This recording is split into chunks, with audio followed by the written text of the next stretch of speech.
Good evening, everybody. Welcome back to the channel.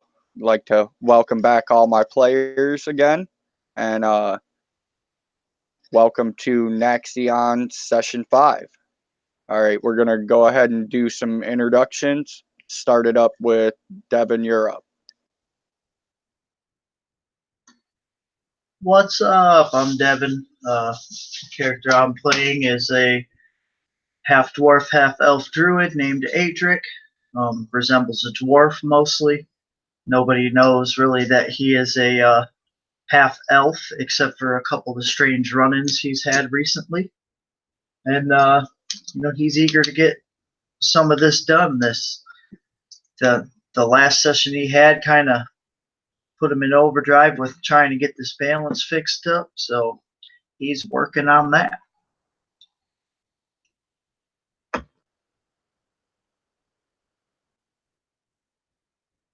All right, Kev, you're up.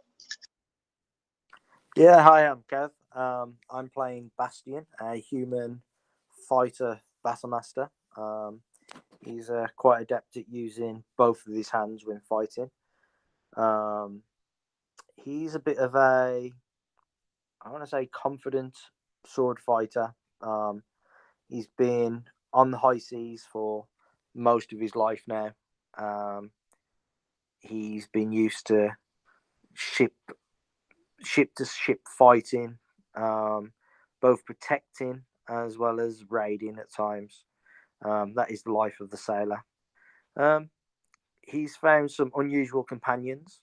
One not so unusual, unfortunately, but his two companions who are very close to nature here. They've made quite the team. He's while in their current location of Santella, he's picked up a few items, and it seems to be having a bit of a change to him. Maybe discovering something that he didn't know about himself, and he's looking forward to getting on and finding Princey Boy.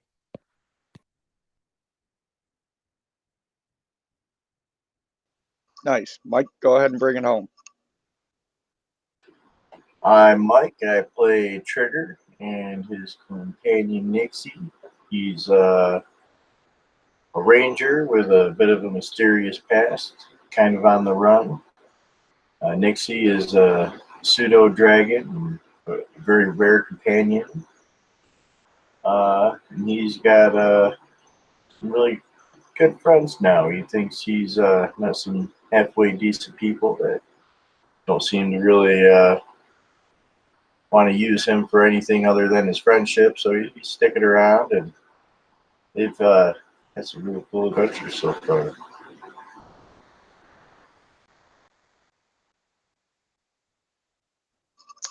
Awesome. Dev, why don't you go ahead and start up the recap of last session?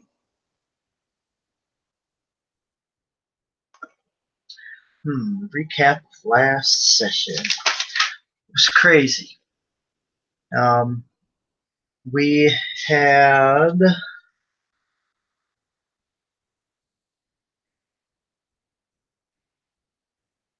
sorry.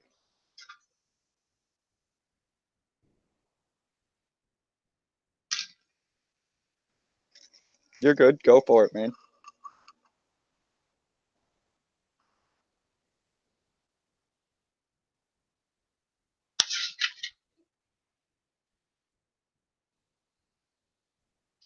Well, last session, if I remember correctly, the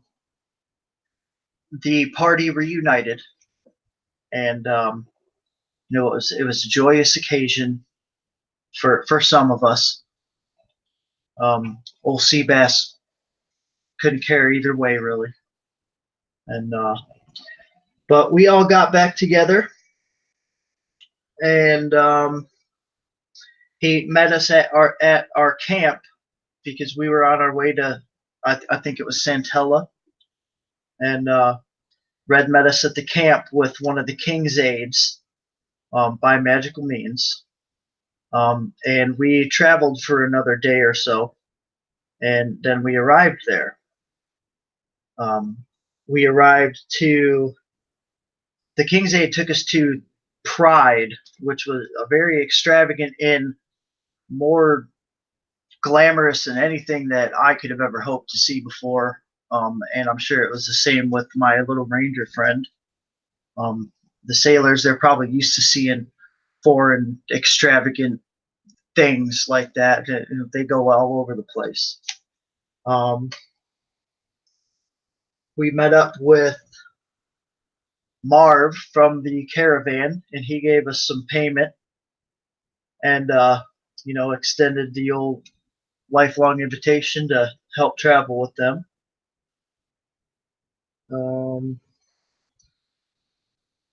Then we split up for a little while. Trigger and Bastion went to go sell some things, and Red and I went to go to a Temple of Torm to find some information, because that was the last place that the prince was seen. And that went about probably as well as it could have, with him being the head priest being interrogated as often as he has been. And we decided to break to the library to do some more research and find any information, because that's also one of the last places the prince was seen. And I think that's going to be about it for my part. At which point you guys discovered from the priest in the temple to Torm that the prince was seeking something called the Sacred Grove. And so you journeyed to the libraries to research that. And Kev, why don't you tell the viewers what it was you guys were selling and what you were looking to buy? Yeah, so Santella's a pretty decent town. It's a good size. It's got good funds. It's got good provisions. We thought this would be a great place to offload some of our recent wares, some uncut gems. But our big thing that we had was we found previously a full set of dwarven mail. The one dwarf of the party really could wear it, but being someone bound by nature, would not go anywhere near it. So it was kind of surplus to requirement for us. That meant it was up for selling and raking in some cash for ourselves. So first thing me and Trigger did was we wanted to head off to the market, try and get a good price for this, see what we could get for it, ask around. Along with it was an axe, a war axe that went with the dwarven plate. Unfortunately, the dwarven plate had a bit of a famous sigil on it, along with the axe, and we maybe couldn't get the price that we was originally hoping for, but the price was fair. The smith we sold it to was also fair, so we struck a decent deal. While there, we started to peruse the wares of the blacksmith, and he offered me up something very, very tasty, very very elegant. He showed me a scimitar, which was elven of make, with sigils of the moon on there.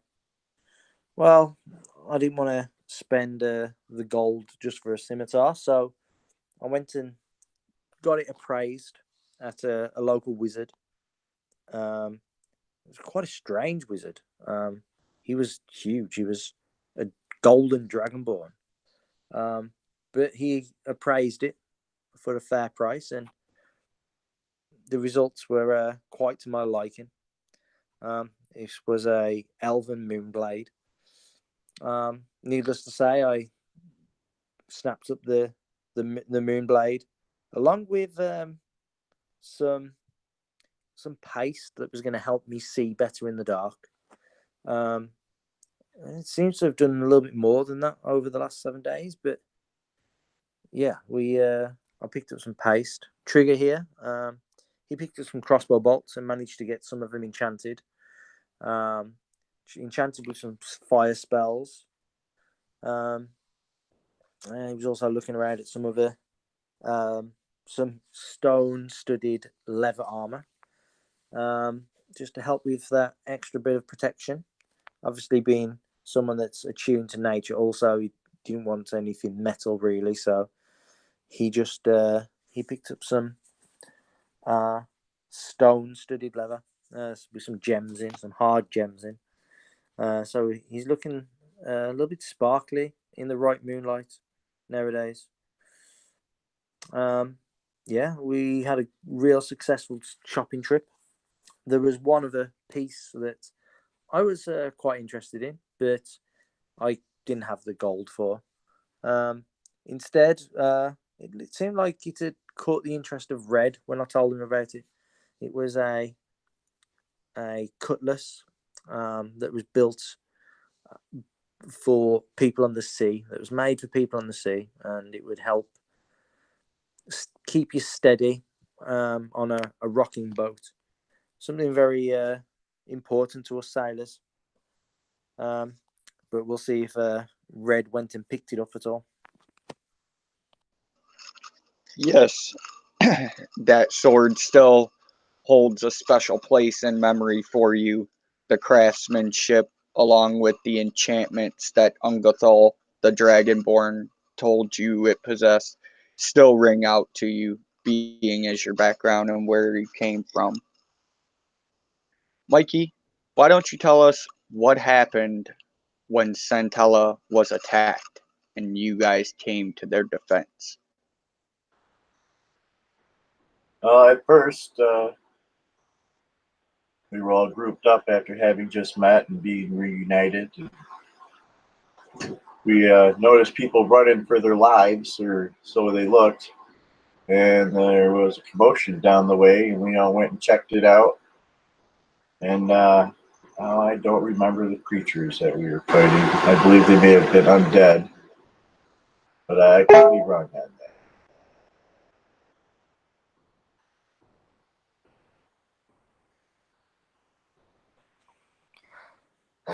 Trigger, I remember them well.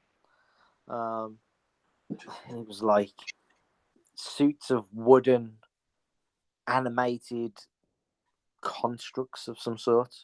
They came shambling after us, and they got a few good hits on us, but yeah, there were no match for us and our team.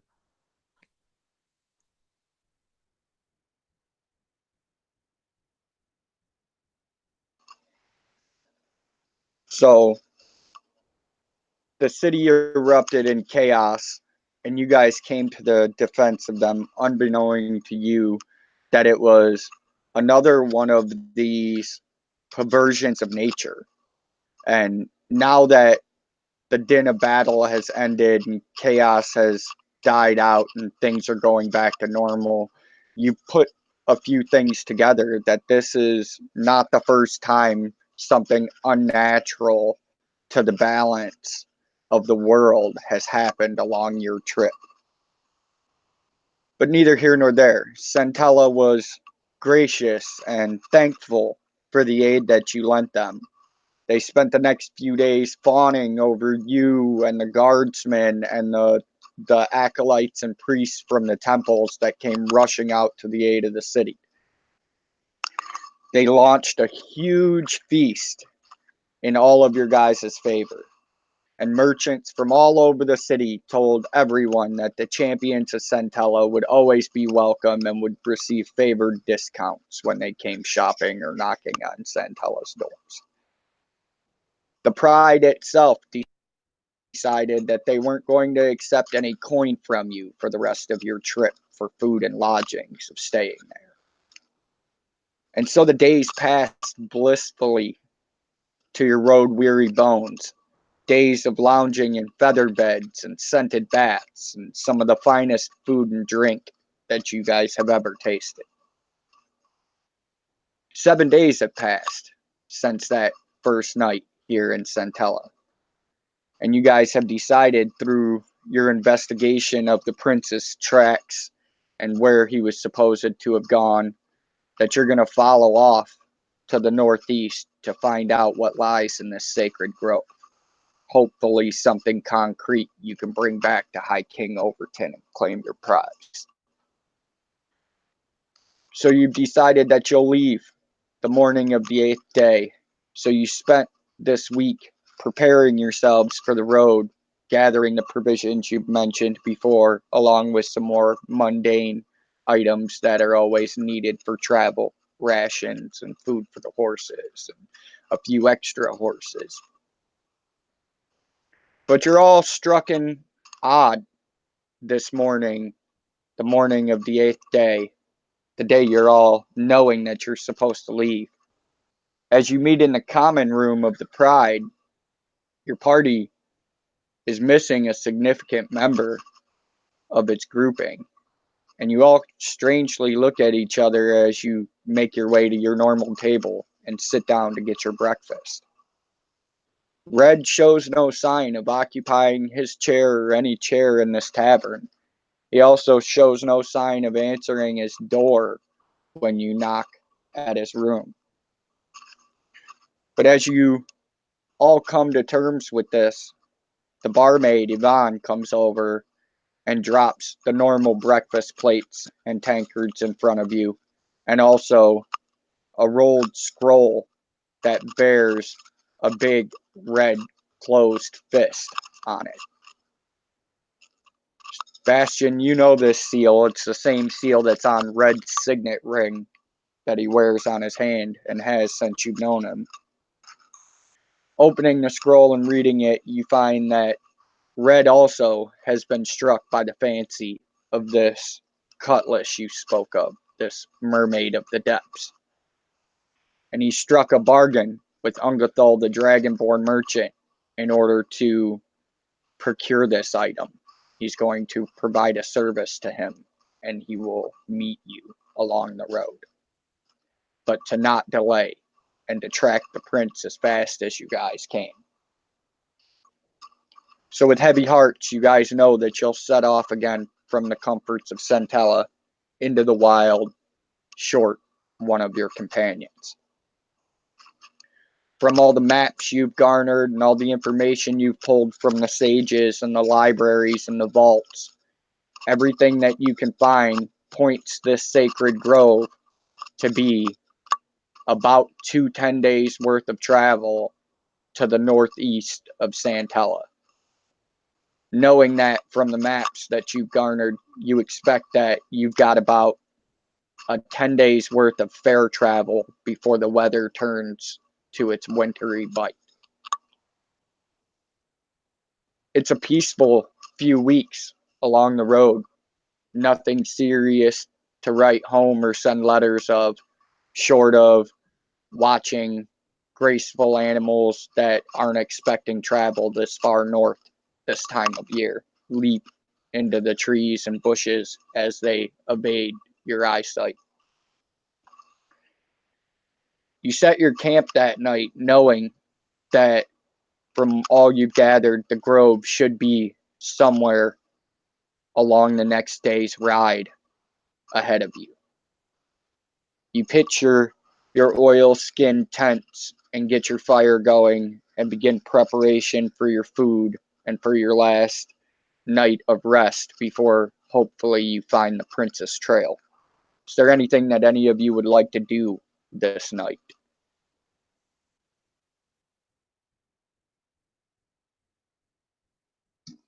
Only thing I want to do is just kind of be out in the elements, just under the night sky, and sit there and think and try to commune with my God and the moon, and try to get some blessings for the upcoming events.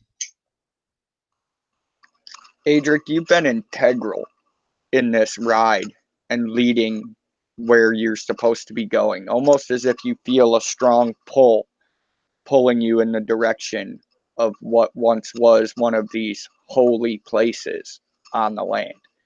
And it's taken you most of this journey to the north to figure out what that connection is. And you feel it radiating from a stone in one of your pouches, that you're coming up on one of these nexuses of wild magic. Well, that's pretty cool.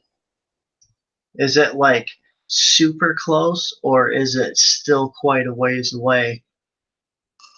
You're the one that told your companions that you expect to find whatever this sacred grove is within the next day's ride. Oh, outstanding. Well, while I assume we're all taking a break right now. Yes, you're setting camp for the night. Right now it's probably about 8 p.m. and Okay. you're deep into the northern part of the continent, so you're feeling the winter's chill. All right. Well, I'm gonna probably have to sleep as a bear and hibernate for a little while. But before that, while we're setting up camp, traveling with these guys, my speech and my mannerisms have gotten a bit better than what they were before.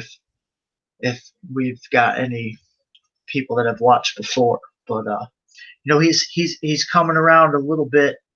The close companionship he feels with these guys is really helping him out. Um, he's been alone forever. Um, so while everyone's putting their camp together, I'm just gonna reiterate again that we're close. We're real close. Any time now, we'll find place. As I'm just helping clean stuff up and tend to the horses and everything.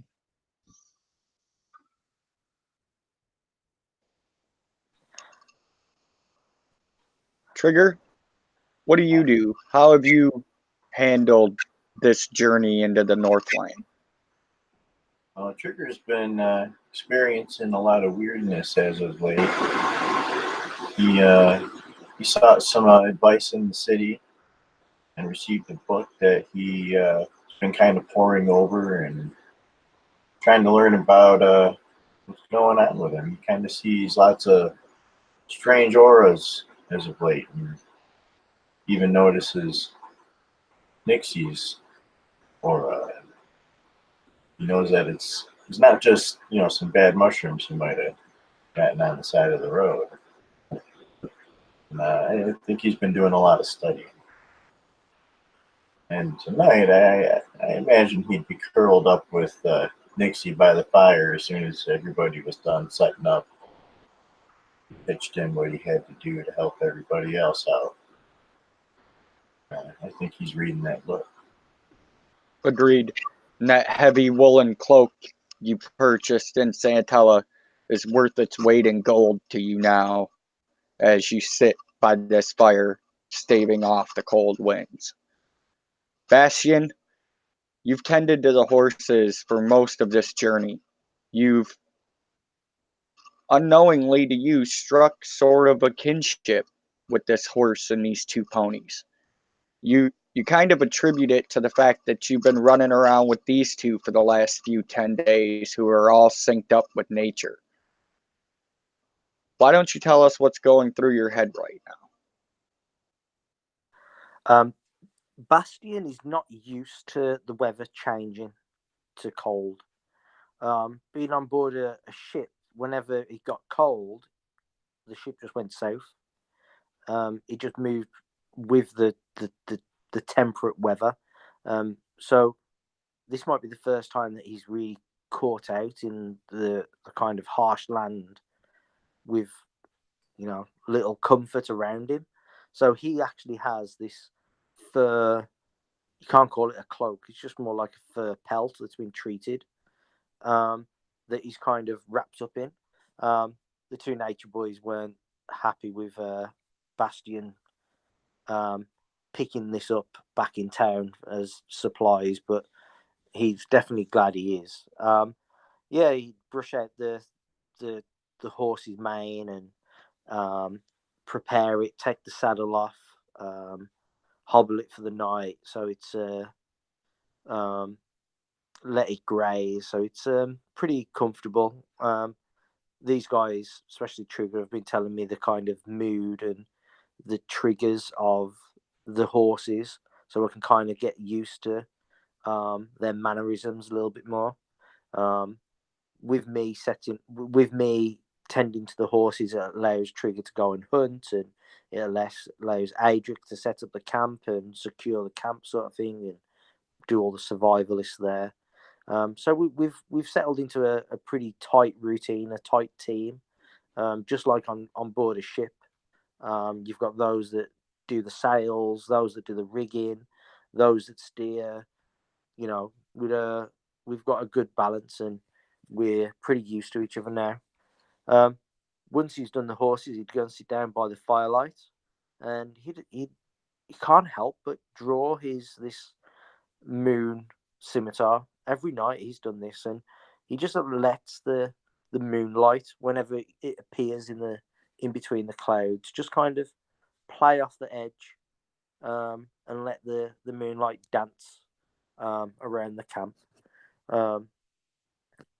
I imagine once or twice he's definitely seen Adric kind of eye it quite jealously as well. That's because you're doing it wrong. So, yeah. Trigger, you have your face buried in this book that you've been reading along the journey, so you don't notice it as much. Adric, you notice it though, and you can't tell if it's this reflected moonlight off of this blue steel blade that Bastion possesses, or if it's the fact that he's just been hanging around you fine folks so much lately. But there's a lightness to his step when he comes back from tending the horses. And as he sits down wrapped in this fur in front of the fire and draws this moon blade across his lap, and the light from the moon strikes it and plays across his features, they look softer, suppler. He almost looks younger than he did when you met him a few 10 days ago. And it strikes you very strange that this would be happening.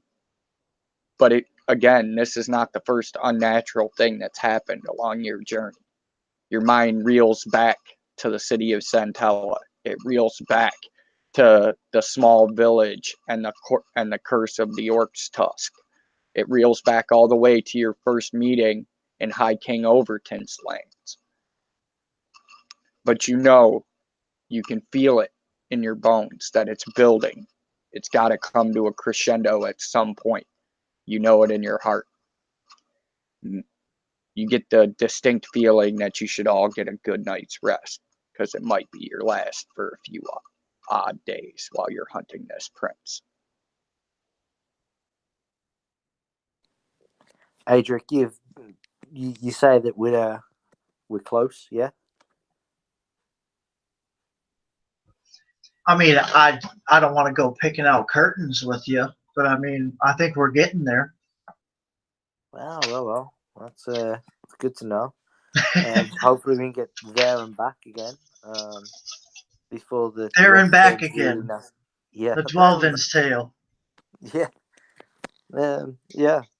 before the weather turns. I don't like being caught out in the cold.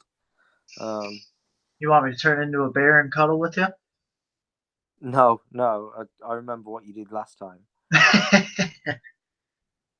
What, I jumped and missed and slammed into a freaking wall? Yeah. So yeah, I mean, let's get some good rest tonight, I guess.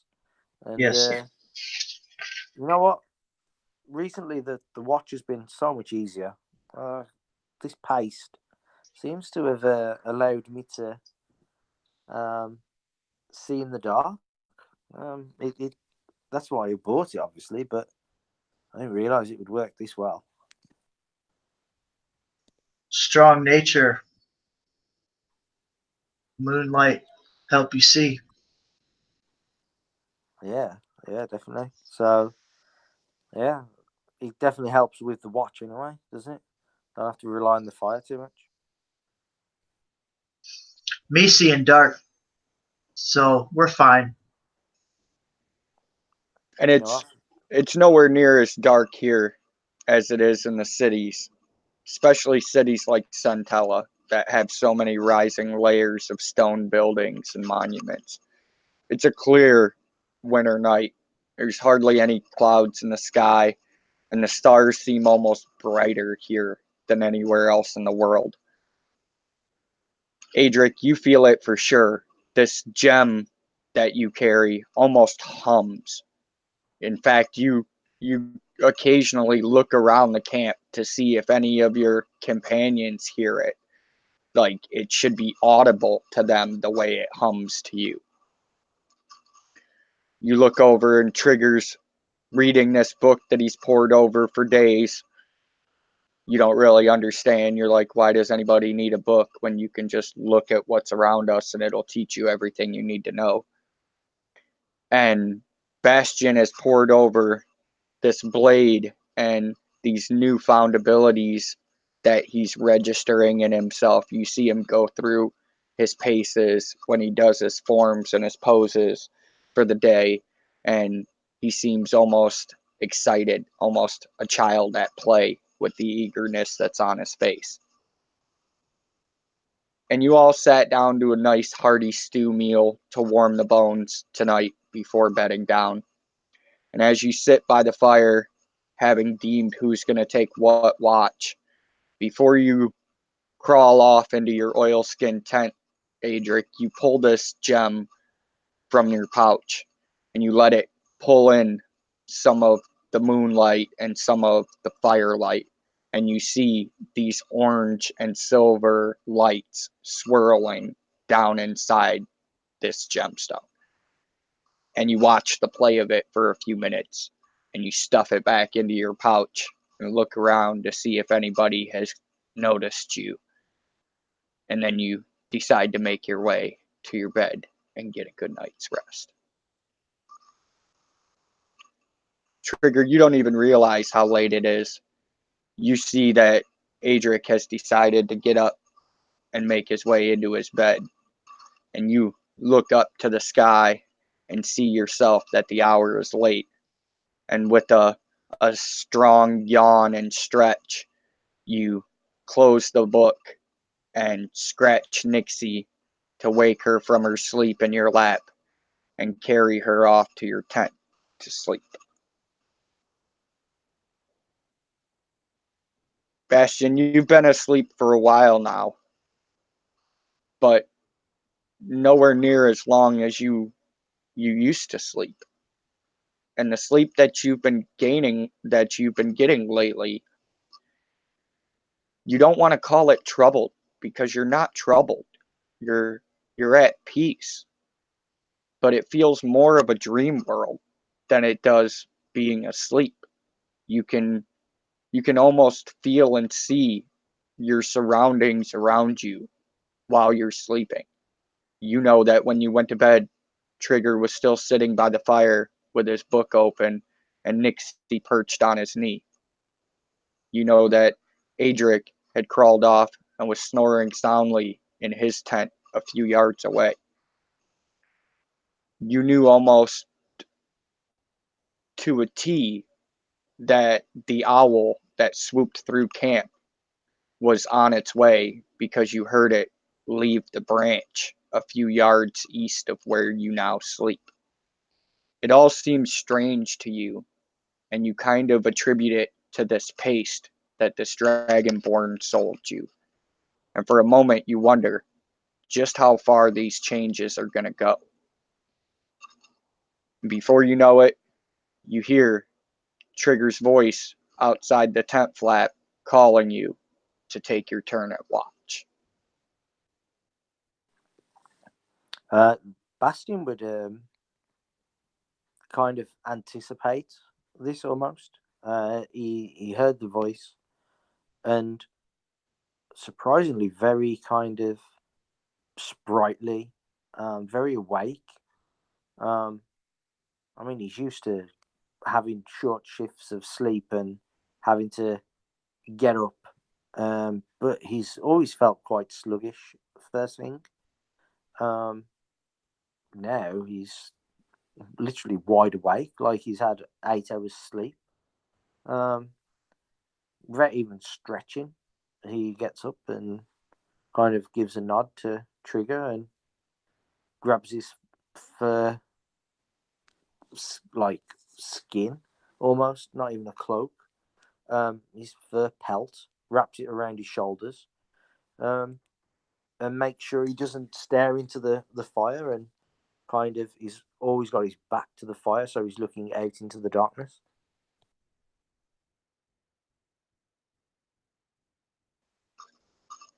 And again, this paste seems to have worked miracles for you, because you feel almost that you don't even need the firelight, that the light of the moon is enough to illuminate this forest in ways that you never would have been able to see it before. But short of the limited wildlife that live here in this frozen forest, you don't hear anything other than the peaceful slumber of your companions and the occasional whicker of a horse or pony. Your shift goes uneventfully, and you find yourself almost dreading the fact that it's over, because you're so enamored with how this forest looks as it's dappled in all this moonlight.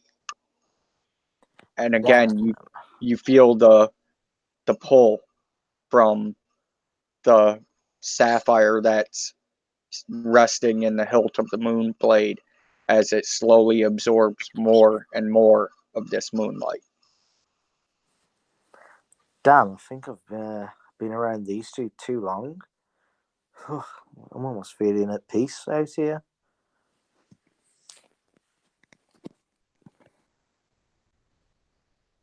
You calmly get up, keeping the skin of this great cave bear that you bought wrapped tight around you, and you make your way over, and you use the toe of your nice new tooled leather fur-lined boots to nudge Adric's tent flap and call him for his turn at watch.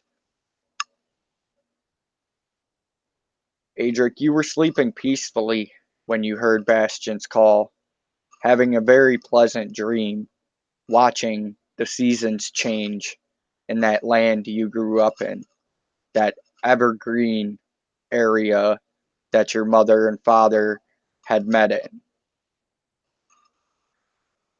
You watched it play from early spring to late fall and into the winters and back again, over and over in this dream.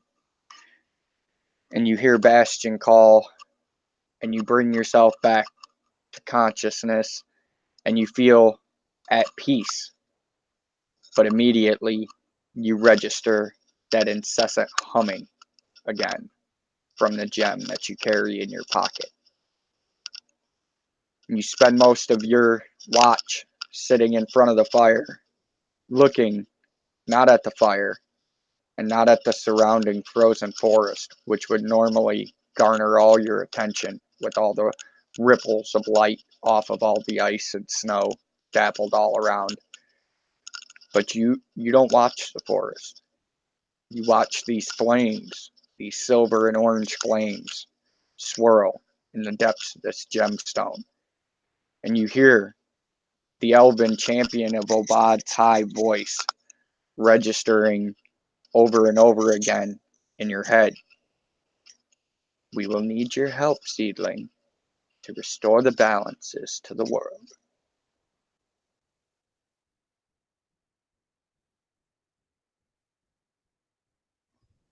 You know, who's going to help me, though? This is a lot.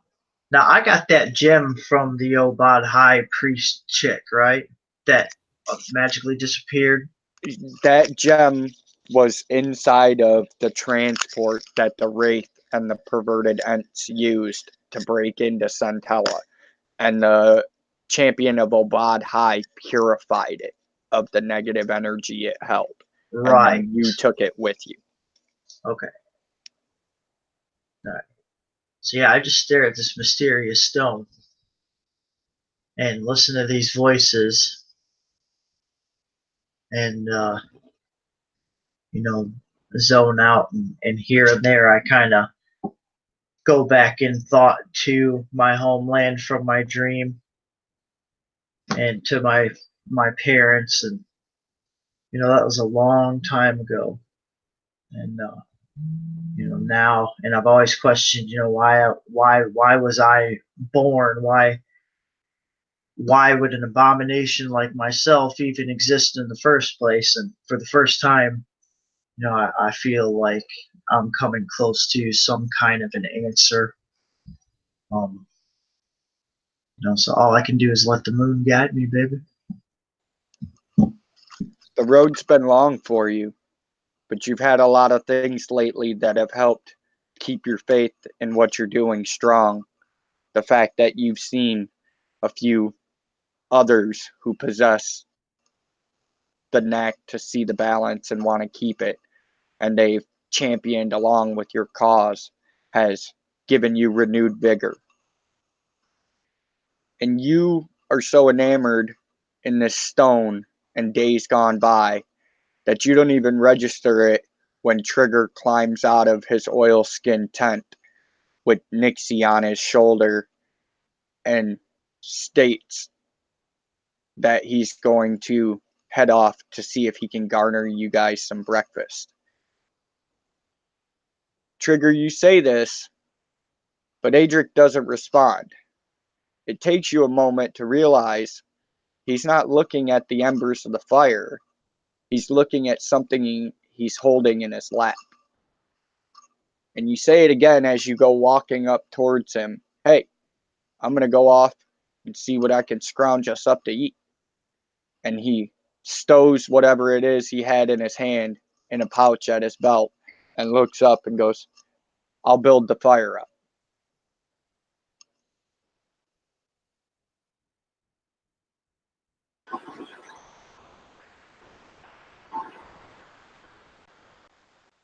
Why don't you go ahead and give me a survival roll and see what you can scrounge up for you guys for breakfast?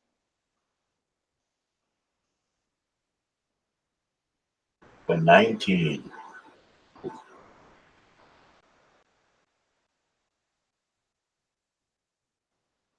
Again, there's not much in this frozen forest, but you manage to round yourself up 4 extremely furry gray squirrels of some subspecies that you're not very familiar with.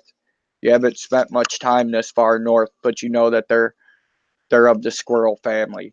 But the fur is unlike anything you've ever seen. All right, guys. I found us some breakfast meat. Doesn't look very familiar, but it shouldn't be poisonous. Yeah. Say, can you make some gloves out of them? Say that again. Can you make some gloves out of them? After we eat them, you can make anything you want out of them. I'm not so good at making things. I was hoping that you, our master hunter and skinner and whatever else, could have a go. But yeah, okay, I probably make you some basic gloves out of them after they've been tanned and skinned and tanned, and it would take a little while. Not Yeah. half the time we have on this trip. They can wait. I can't believe you actually can do that though. I thought I was only joking. You guys have come far north. You knew in your preparations that you were going to be facing cold weather. You've garnered the gear necessary to be here. The Bastion's thin blood is just not used to this temperature range. Trigger, Adric, you both know that the north gets cold and how deep the cold can set. but you also know that none of you stand a chance of suffering the terrible bite of cold to losing limbs or even your life to it, that you're well provisioned to it. So you spend the early part of the morning preparing yourselves, eating breakfast, getting camp broke down, and saddling the horse and ponies again. You're out of camp as the day breaks through this hazy gray cloud, but it doesn't feel any warmer. It just lights the way a little more. You're traveling for a few hours. It's probably going on 10:30 in the morning at this point. And you decide you're going to stop for a bit and refuel the horse and ponies and grab a quick bite yourselves on the side of the road. And as you sit there and munch on some rations and some hardtack, feed a few carrots to the ponies and horse, get some sips from your water skins, Adric, you feel the hum, but it changes pace. It almost speeds up and then slows down and then speeds up. And as you're walking around the front of your horse, or your pony, I should say, petting him and feeding him this carrot, you notice that when you get around the right side of him, it speeds up. But when you walk back around to the left side of him, it slows down. And instinctively, you know that you guys need to leave the road now and head to your right in a straight east fashion to find the sacred grove. And as soon as I figure that out, because I imagine I look kind of weird walking around the horse in circles for a couple minutes, but you know, I look back at whoever's closest to me and say, "Hey, we got to go this way. This is the way."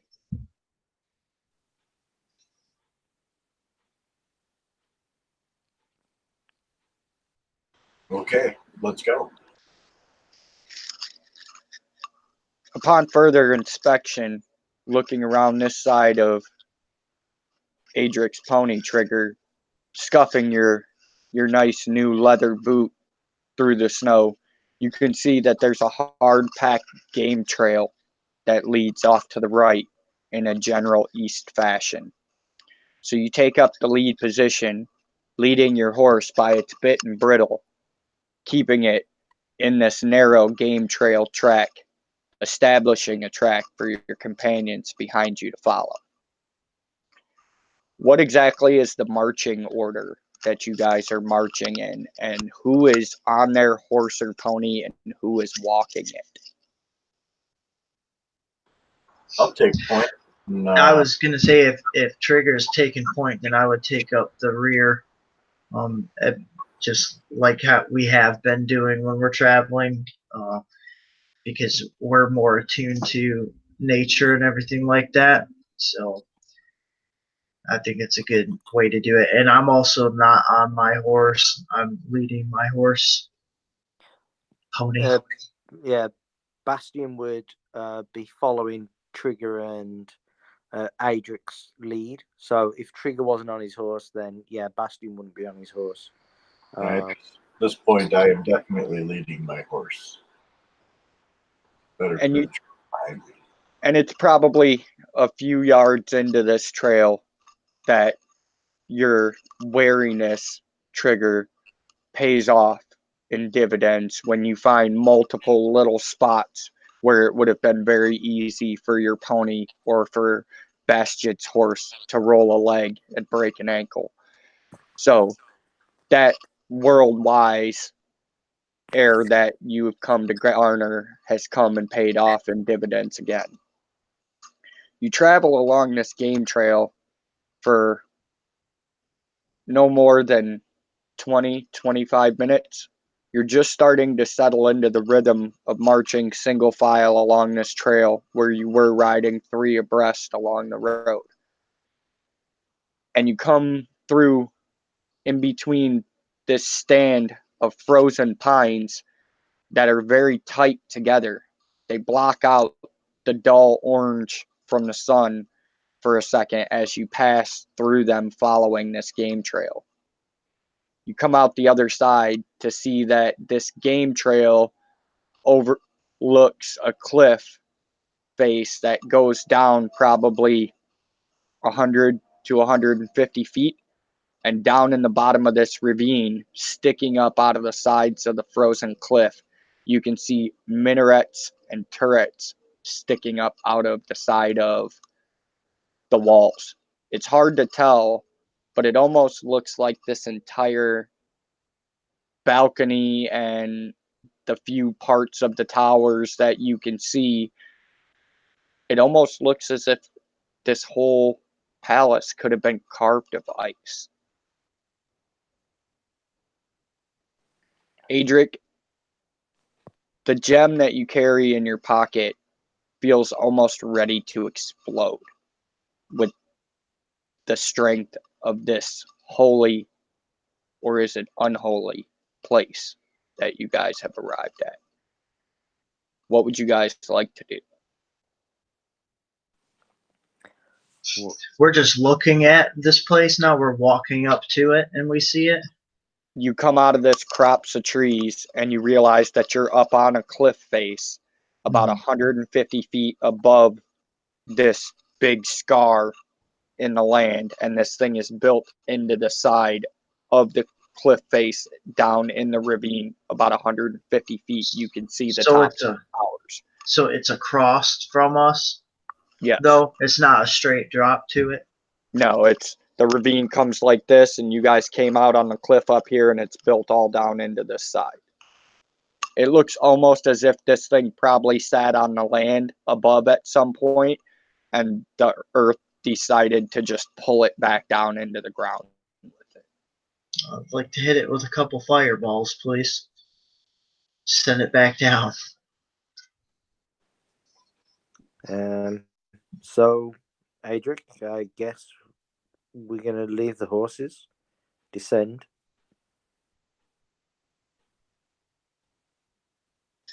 Trigger, can you go ahead and give me another survival roll? And Adric, Bastion, why don't you guys give me a general perception roll? I rolled a 6. 18.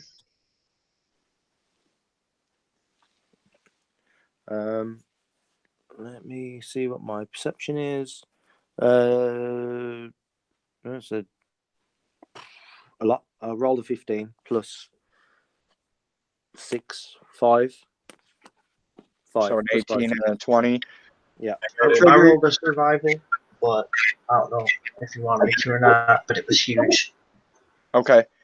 Trigger, you don't notice it as much as you're enamored by these minarets and turrets that stick up out of the side of this cliff that almost appear carved out of the ice and stone at the same time.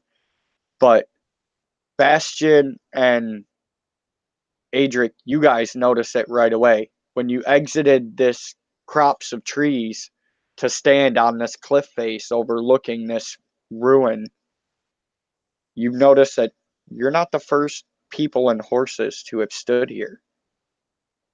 The snow around you for probably 20 feet in any direction is crunched down and packed down hard. And off to your right, a few feet, you see what appears to be an impromptu stake where somebody might have staked down horses to keep them from running away.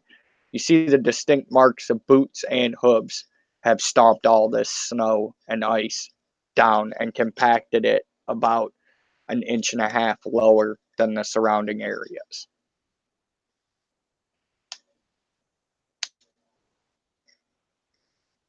It shows you, Adric, with your knowledge of being out in the world, that there were a few people here, probably somewhere between 4 and 6, from what you can tell from the various tracks that are etched into the frozen ground. But Bastion, you find the heaviest clue of all, the one that solidifies it for you. As you make your way over to this staking post to try to put together what was happening here, you've traveled through enough towns and enough cities aboard your ship to know that that's what this was. It was a hitching post. And on the side of it, you find a small silver pin with a huge capital O, in the shape of a huge capital O. And you recognize this as High King Overton's symbol. And it dawns on you that you might be on the right track to finding this priest and the prince.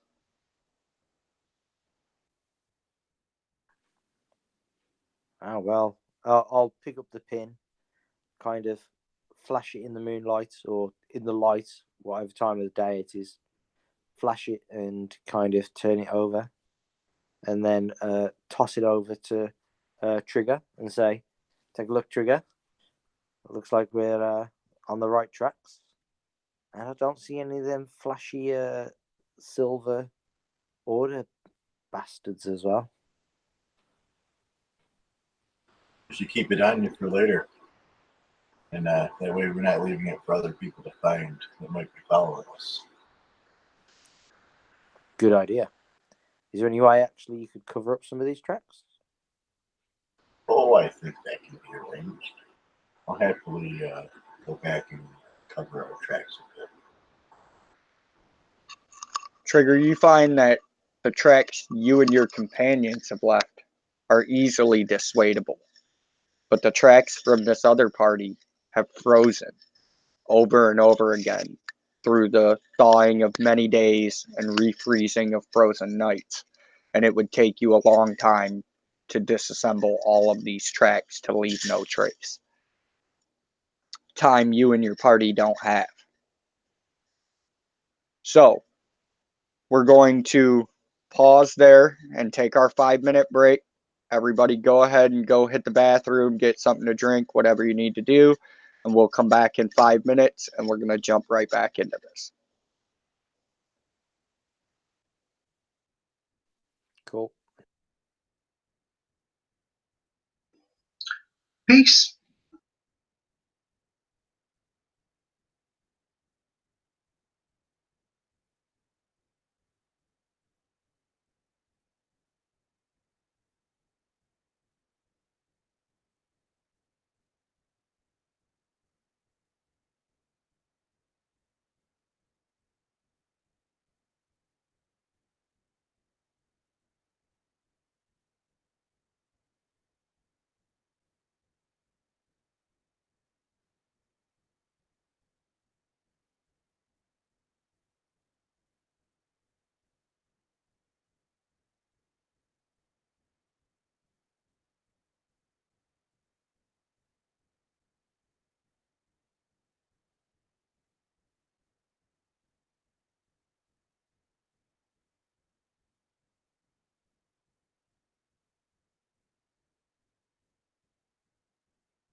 All right. So, really awesome to be back playing again so quickly. I'm really digging this campaign and the way things are playing out. seems like there's been quite a bit of personalization of characters and places and stuff with the PCs, and the story kept going.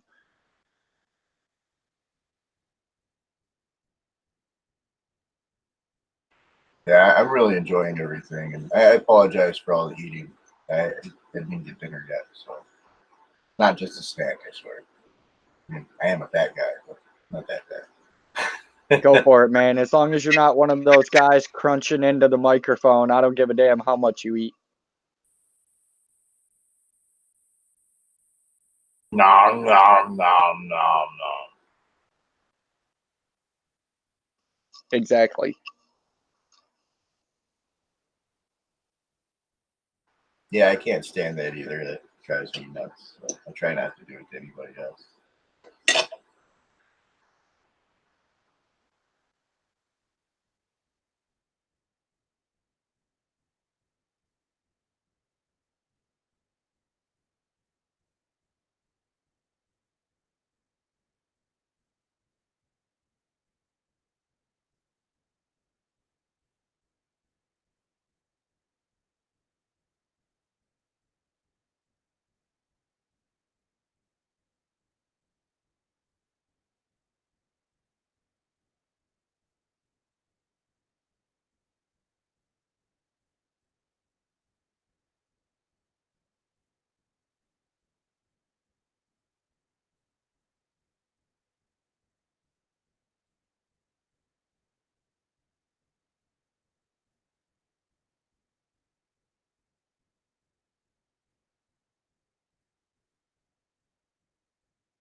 About the campaign, I think you two, Devon and Mike, you've kind of really grown into it, both character wise and player wise, and it's quite fun to sit back and watch you guys play.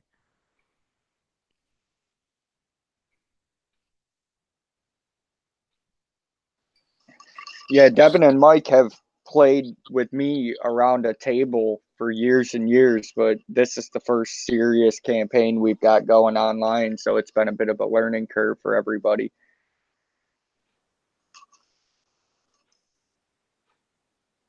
Yeah, and it's I like my first experience. Well, not my very first experience. I played a little one shot around a table. That was my first experience, but then pretty much all my other experience after that has been online gaming, like online stuff. Um, and it can be quite different and obviously daunting almost at times to start off with. Um, and you do have to kind of feel your way into it.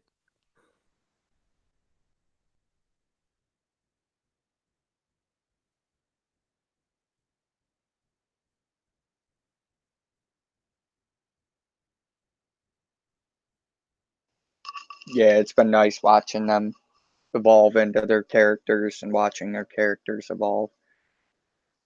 I like the rivalry that goes back and forth between you and Red quite a bit too. That adds a nice little added layer to let the people know that the world isn't just this big. You know, there's people of all different types.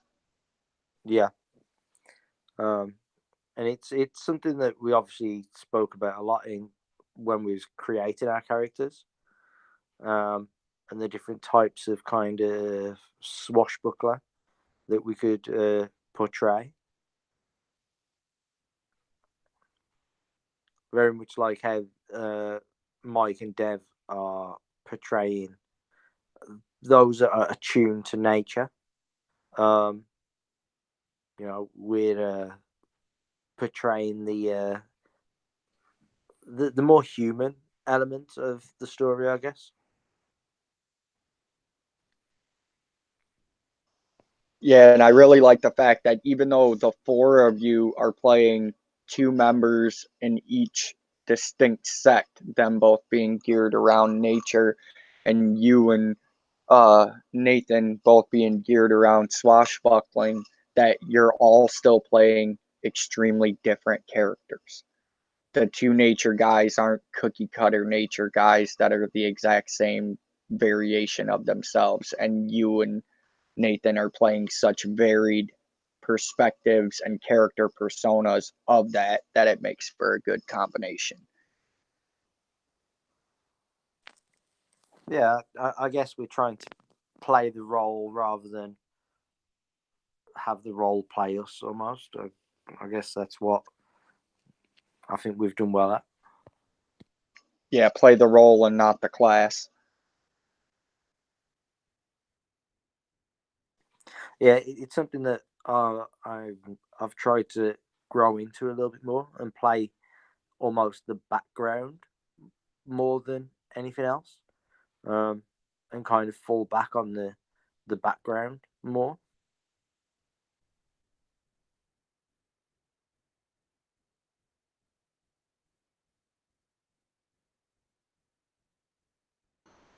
Had a lot of fun developing my character's background and figuring out which way to go here, which way to go there. Definitely one of the most unique characters I've played yet. Those are always the most memorable ones. I mean, I just love creating characters. Like, I literally, some days at work, if the like the if like the clients that I work with, if they're not up and out of bed, and sometimes it's not until like midday when they do, I've got to sit around and do nothing. So I'll just tend to get my dice out and start rolling like stats and go, okay, what stats can I throw in here? What race have I not used yet, or what class have I not played yet? How can I throw them together and come up with a concept? All right, it looks like we're all back. So if everybody's ready, we're going to jump right back into this. You find that it's easiest just to use the same hitching post to stake Bill and the two newly acquired ponies that have yet to have their names etched in history. But upon hitching your horses and your mounts to this hitching post, you notice Adric, Trigger, even you, Sebastian, your first instincts were, how are we going to get down this cliff face to investigate further? Because this is obviously what brought the prince and his party here. And if you remember correctly, the prince wasn't traveling alone. He was traveling with his three trusted retainers, well-known, well-established fighters, and a very capable priestess that have been traveling with him since he was born. Close companions, boon companions, if you will.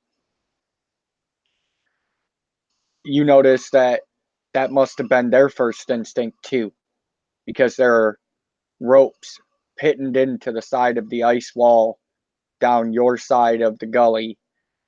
And when you lean to the edge, looking down this track of ropes, you see that about 75 feet down, these ropes end, and a large, wide bridge of what appears to be a solid white icicle spans the ravine and leads over to this big open platform terrace that could be carved of ice or stone. You don't know.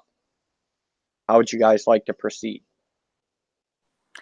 So I guess Sebastian, peering over the edge, would say to the other two, "All right, okay, well, I guess this is my turn. I guess I'll head down there first, have a little scope out of the place, and then you guys can kind of give me some cover from up above." Or, and hear me out on this, I could send Nixie down to check things out real quick. You know what? I keep forgetting Nixie. I don't know why.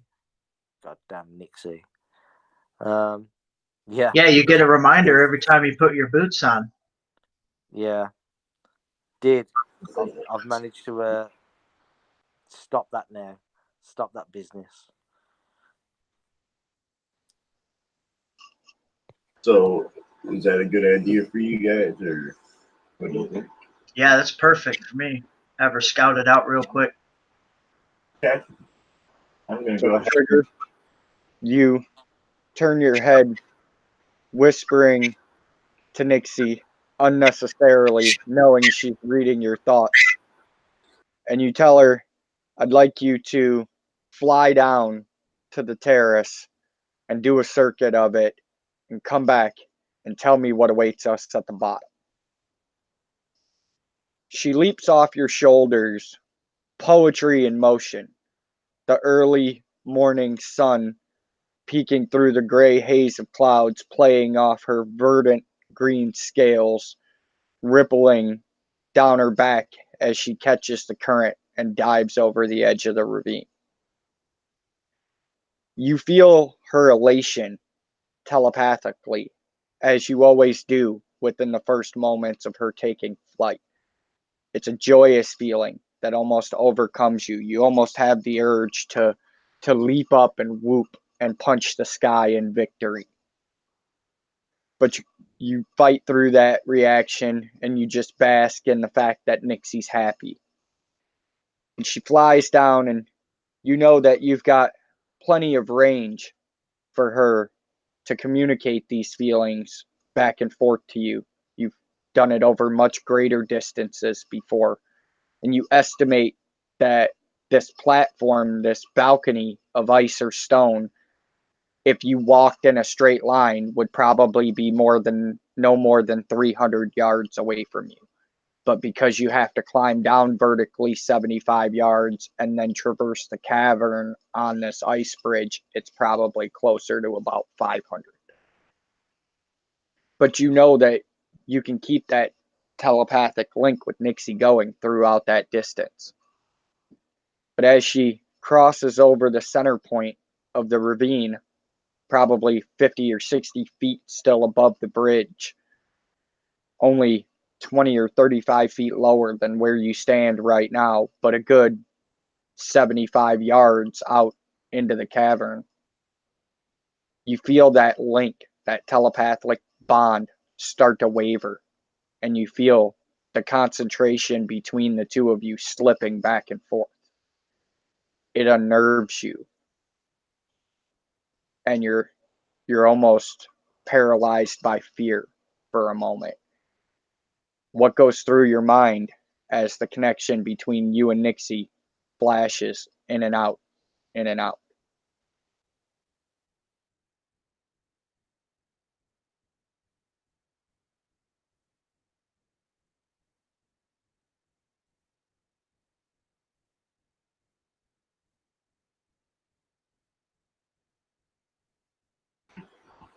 I relate everything that I feel and see to everybody, and I'm also gonna call Nixie back over to me and get her back.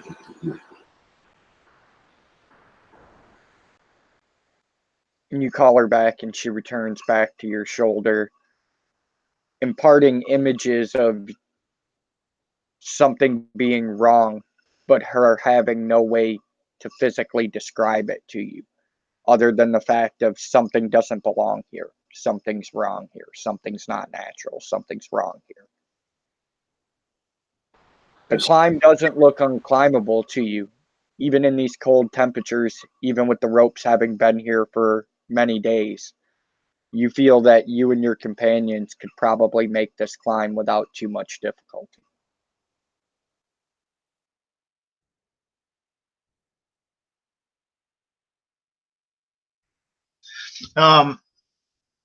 So Nixie comes back and is kind of noticeably irritated, I guess would be a word to describe her behavior, and almost kind of frantic.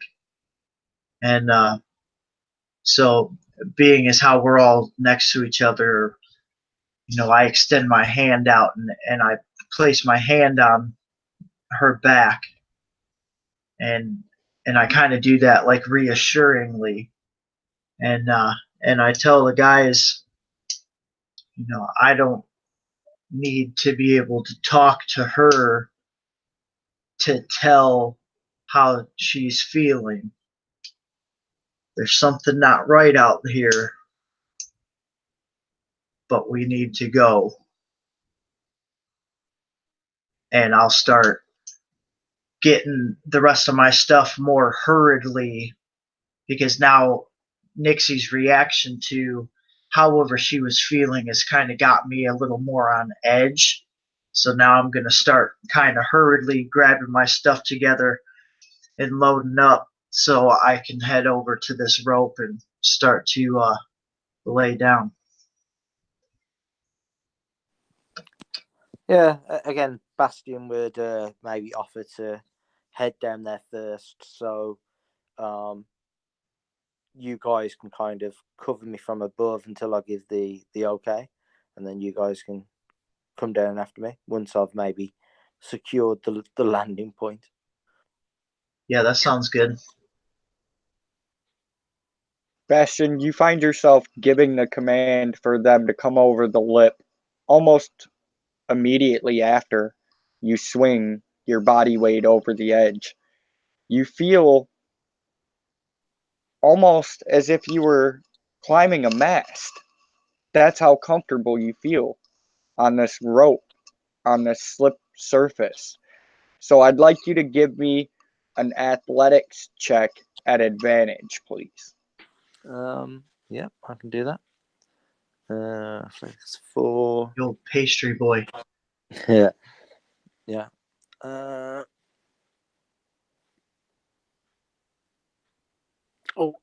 a 9 on the die.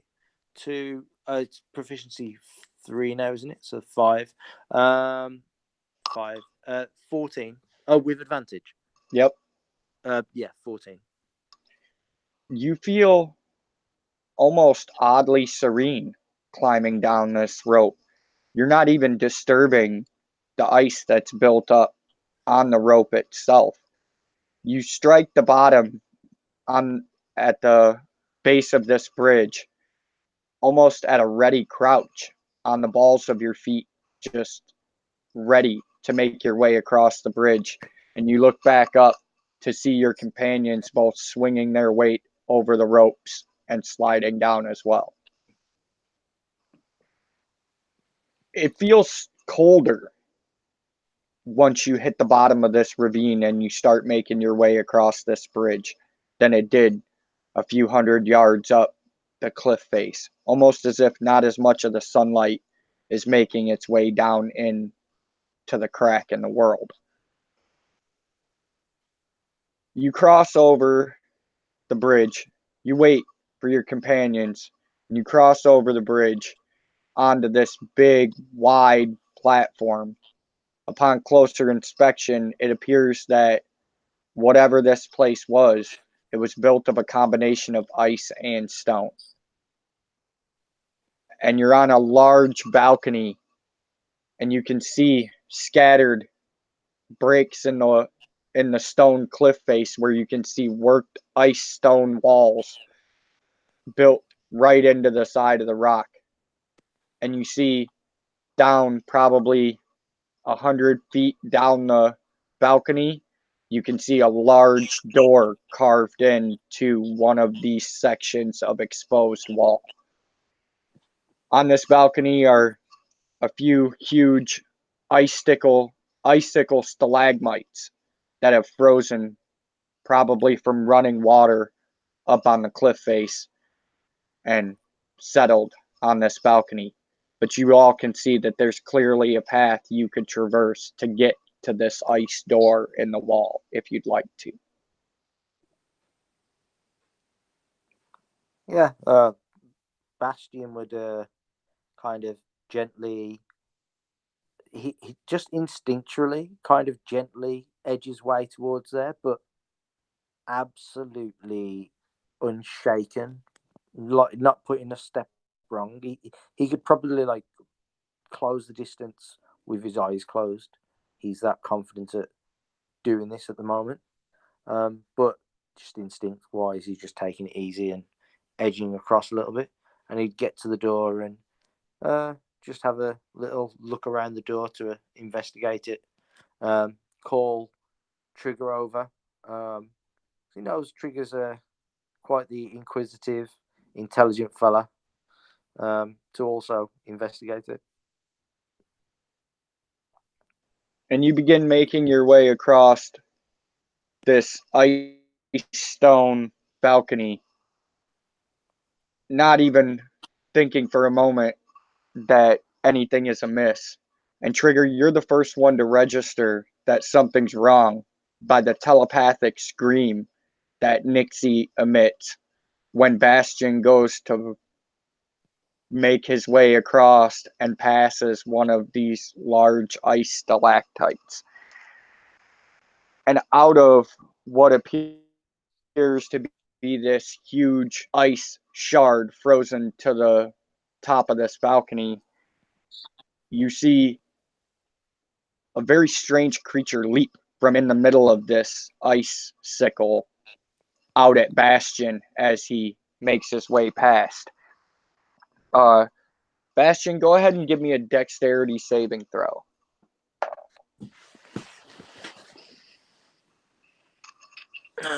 That's a 17. 13 on the die.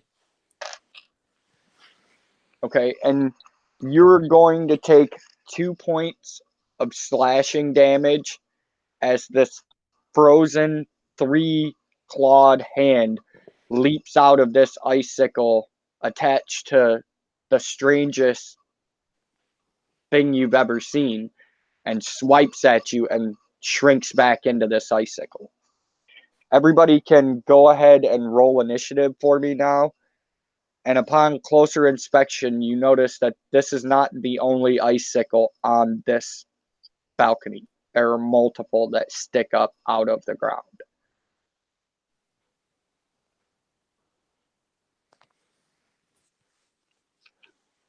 Sorry, can you just repeat that again, Steve? I missed that. This icicle that this thing just jumped out of, there are about 7 more of them that stick up out of the ground on this balcony. Yeah. Obviously, he didn't quite have enough time to draw a weapon to deflect it properly. But yeah, seeing these now, Bastion's gonna draw both of his weapons, and he's poised. You can say that he's taking a defensive action at this moment in time. Oh, you want initiative? Sorry. Oh, okay, that's pretty good. 24? 22, sorry. You're just chomping at the bit and raring to get, ain't you? Yeah. You just cut me. Like, I've been honing my skills in the fighting pits. And it's paid off. You don't know if it's this strange elven paste that you've got flowing through your veins now, or if it's the constant dreamlike memories that the blade has been imparting on you, but you snap, and quicker than almost you believe, you begin to react to this. And you're going to start us off. You're about 5 feet away from what appears to be a 5.5 foot tall by 3.5 to 4 foot wide shard of ice that sticks up out of the ground that this creature leaped out of and attacked you from. What would you like to do? Oh, I'm guessing like drawing his blades, he's gonna I want him to try and circle around or skirt around the edge. He doesn't want to run into the middle of like all of them. He wants to be on the edge, and he wants to attack something on the edge of the group rather than somewhere in the middle. Because he doesn't want to get attacked from all different angles and stuff like that. Yeah, and maybe he'll retaliate against the one that's just slashed at him. Yeah, he's going to make his attacks against that one. Oh, okay. Let's double check my sheet. +8. 15. Does a 15 hit? 15 does hit. Okay. Let me just roll the second one. Okay, 16. That hits as well. Okay.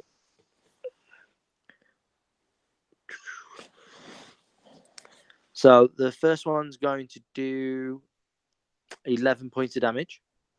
And then the second hit is also going to do 11 points of damage. All right.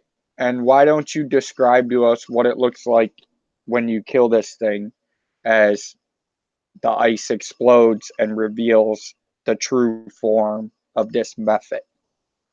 Ooh. So, yeah, the saber comes down first. Practice swings. It hits the ice at a very high velocity.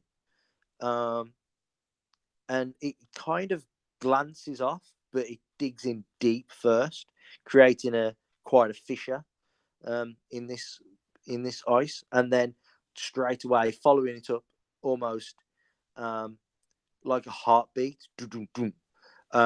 The scimitar comes down, same spot in the same crack, and sinks straight into it deep, shattering the ice, and sinking deep into the mephit. And the mephit slides backwards off the edge of your moon blade and falls sprawled to the ground, revealing its true form. And the ice shard that it was using for cover shatters all over the ground.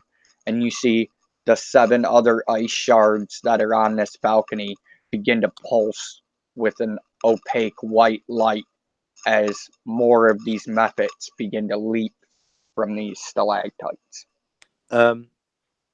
Would I still have a bit of movement to get to another mephit? Yes, you still have your whole movement because you were right next to this thing when it used its surprise round on you. And there's probably about 75 feet or so between where you're standing and where that door carved into the ice wall is. And there's 7 of these things scattered around this balcony, and the balcony's probably about 30 foot wide. All right. I guess I want to move back to stand in front of maybe Trigger or something. If there's one that's near Trigger, then I want to try and attack Trigger. Not attack Trigger, attack the one that's near Trigger. Well, you had been the first one to break their front rank, which was the one that you just killed. So there are 7 more of them between you guys and this door, and they're all starting to step forward out of these ice shards. Yeah. Anybody that wants to can give me a knowledge nature or a knowledge arcana check to understand that this is a mephit and to be able to have some intel about them. Bastion's not going to. Not because he's not like that intelligent, but it's just instinct at the moment. He's just like fight or flight. Maybe in between his next round or something. But he's going to move to the next nearest mephit and use a bonus action to attack once more, because he's now gets 2 attacks for his main action. Okay, and I would like you to go ahead and make your attack roll, but make it at disadvantage. I don't think that's going to matter, Steve. That's fine. Because I rolled a natural 1. And you slash out with the saber, hoping to replay the synchronous movements that you just used a moment ago to dispatch the other mephit. And as this thing steps out, it sees you, the saber slashes across, and this thing ducks and melts back into the ice just in time as your saber carves a line a thin etching of ice right across where this thing's face would have been. I imagine I actually slid. Like there was a chunk of the previous stalactite or stalagmite, whatever the method was hiding in. There was a chunk of it right at the base of this other one, and so as I've actually stepped on it, and like stepping on a bar of soap, it's kind of took my foot a little bit, and it's just put me off balance. And rings through your head the thought of the mermaid of the depth and how Yeah. she would make a boon companion blade to the moon blade you carry in your hand now. Yeah, Trigger. I'm just glad Red didn't see it. Trigger, you see your friend Bastion get lashed out at and attacked by one of these things. You see him destroy it in a huge shower of ice, and the body of this mephit lays on the frozen balcony. And you see him dash off to his right to engage another one that melts back into a similar pillar of ice. You don't know much about the plains, but you do know that mephits are not native to this plane, and you know that they shouldn't be here, and that there has to be something that brought them here. They could not have come here willingly, which also gives you the knowledge to know that if you can find a way to kill them or banish them, they will not be able to return to this plane for 100 years. You have the distinct action of deciding what you would like to do next. And again, you get those same impressions from Nixie that things are wrong here. Something doesn't belong. Well, as I'm pulling out my bow and notching one of my fire arrows, taking aim, and I'm letting everyone else know that something's not right here. It's just everything feels wrong. And are there any of those methods still outside of their ice casings, the stalactites? There are 7 of them that still remain on this balcony. The one that Bastion just attacked slid backwards into his ice case again, and the other ones have like crept out, but they're not out of the 5-foot square that the ice takes up. So if you would like to make an attack at something, you can. There are 6 of them that are exposed at the moment. Okay, I'll take the next exposed one and I'll hit it with a hunter's mark. Okay. They need to make a roll or anything. No, I don't think. I think we do. I don't have the spell up here.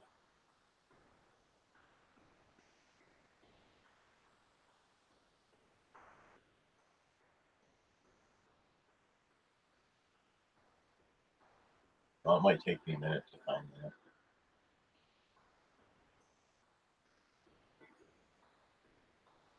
Okay. Well, we'll come back to you then. Adric, you see Bastion dance forward, almost appearing more graceful than he was before. Again, striking you as odd, but more pressingly concerning you right now is the fact that there are 6 of these things, these mephits, these ice devils that belong on the frozen plains of Gehenna and not here on the prime material plane on Naxxion in the lands that you call home. They stand out as perverse obtrusions to the balance that you hold sacred in your heart. And you know that these things need to be cleansed, and that if you were going to opt to use something to cleanse them besides mundane magical weapons and physical attacks, that fire would be the best way that you could do that. And also to wear the disease that mephits carry, and to know that unless you're protected magically, almost similar to lycanthropy, the disease, rhyme disease, you remember it being called, the frozen rhymes. That's how it was described to you. Well, 7 days later, turn you into a mephit yourself if you are bitten by one. What would you like to do?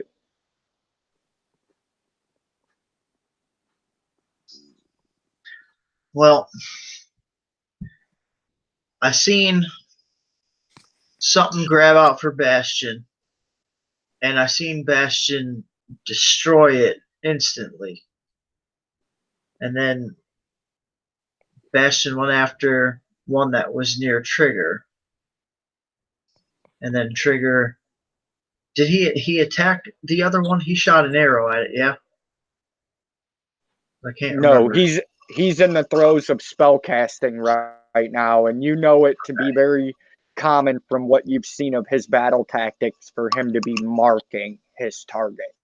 Right. But he is in the action of drawing an arrow and knocking it to his bow while he's mouthing these arcane words.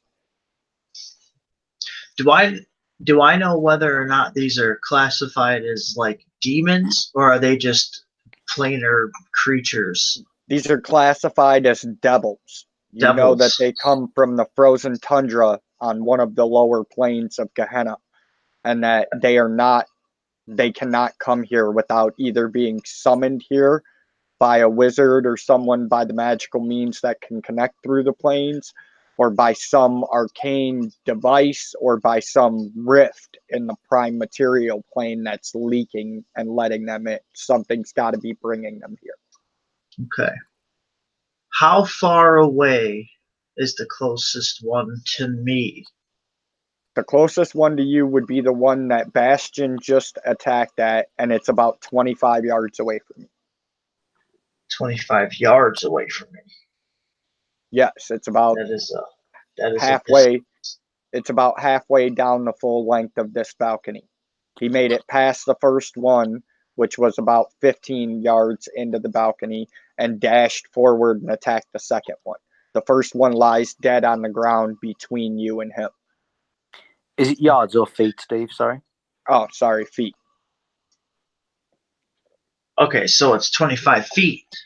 Yes, it's 75 feet from where you guys entered Yes. the thing where he got into the fight with the first one to the ice door in the wall. Okay, that's a little better. I'm like, I can only go 30 feet, not 25 yards. That's far. I'm like, what the fuck? Like, 25 is well within the 30-foot range of this thing. What the fuck? It ain't first down anymore. All right. Yeah, no, sorry. Feet. It's 75 feet from you to the ice stone door in the wall. It's 25 feet to the next one that Bastion is engaged with. Okay. Well, I'm going to take off running at the one that Bastion is engaged with. As I'm running to there, I use a bonus action to conjure up my flame blade.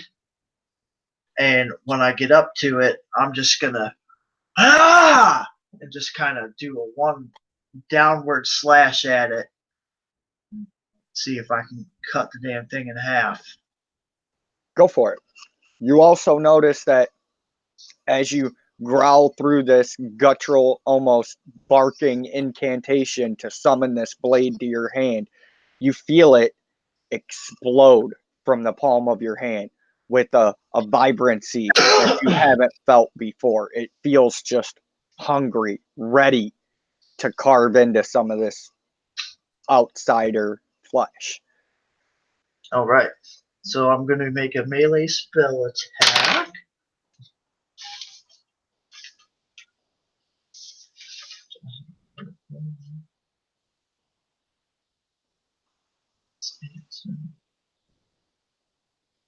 $15.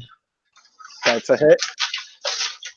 And look at my trusty spell card real quick that I just got. These are awesome. On the back of them, they say, what level they are.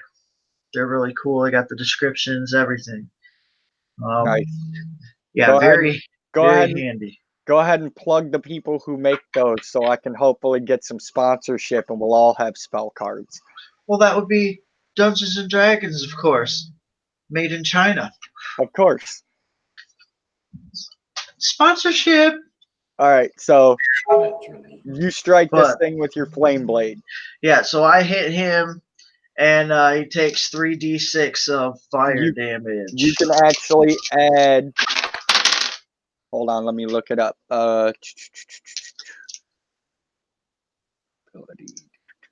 So he is going to take double your damage from the fire damage. Okay. So I don't know if your spell says specifically how much of it is fire, but he takes double whatever the fire damage is. No, it says use your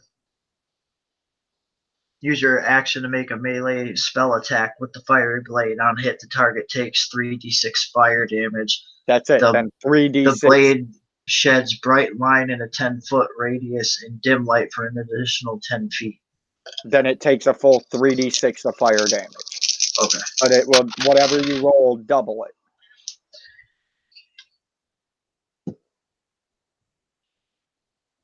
$26, 30 damage.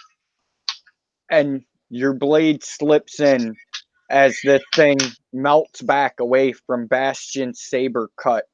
You slide in almost at a running baseball slide underneath his left arm as he slashes across like this, and your blade plunges into the base of this huge icicle, and it explodes into a huge explosion of sharp ice shards and melted frozen water in a 10-foot radius. And I need you and Bastion to both make a dexterity saving throw. DC 12, please. 16.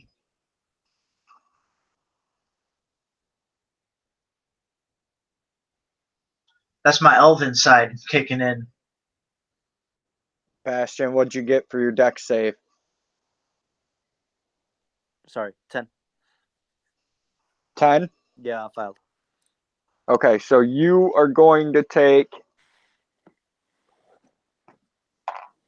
11 cold damage as shards of ice embed into the creases and gaps between this cloak that you wear and your leather armor.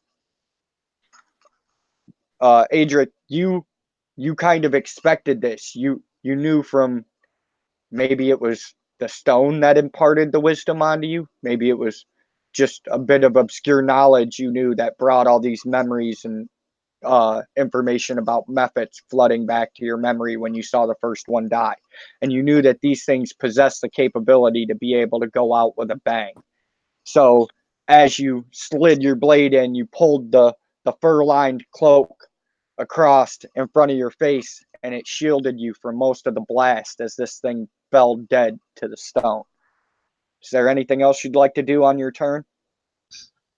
I would like to lock on to my next target and just stay ready. Stay frosty. Literally. You got it. We're going to come back to you now, Trigger. Your mark has established itself. You see that glowing, swirling pattern that you're so used to seeing embolden itself on this method as it slips in and out of this icicle. What would you like to do?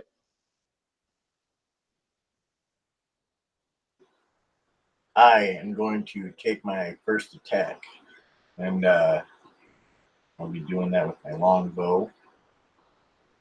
Yes, for the rest of the party, in case you noticed, or you would now notice that Trigger no longer carries a crossbow. He carries a bow of traditional make now. And I notched my arrow with practiced hands, and I rolled an 18 plus 4, so I think That hits. And by the way, you guys are looking for a DC 12 to hit these guys. That's 1d8 plus 1d6. You're going to double the D6 of fire damage. Okay. The regular damage from the arrow you won't double, but the fire you will. That'll be a grand total of 3. 3. Yes. You get to add your dex to the Yeah. damage as well. Oh, well, in that case, 7. Okay. Anything else you'd like to do on your turn, Trigger? Oh, I'll be taking my second attack Okay. now. Don't Oh, forget, you all do have an inspiration point from your recap. and I rolled a 15. That hit. Oh, this is much better. 6 from the arrow, and I rolled a 5 on the fire, so that's 10. So 16. So a 16. And this icicle explodes again in a shower of ice and cold water.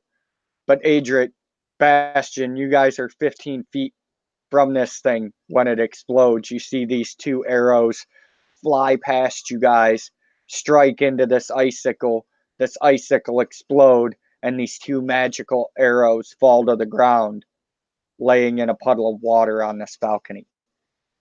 About 10 feet further past that, you see 3 of these mephits leap free of the icicles that they had been hiding in and come charging across the balcony towards you.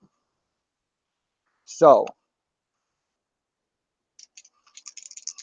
we're going to go with Bastion first. This mephit charges up, sliding through the melted remains of its friend's hideout, and splashes at you with 2 claws. I'm sure a 20 will hit you, and I'm sure an 8 won't. Correct on both counts.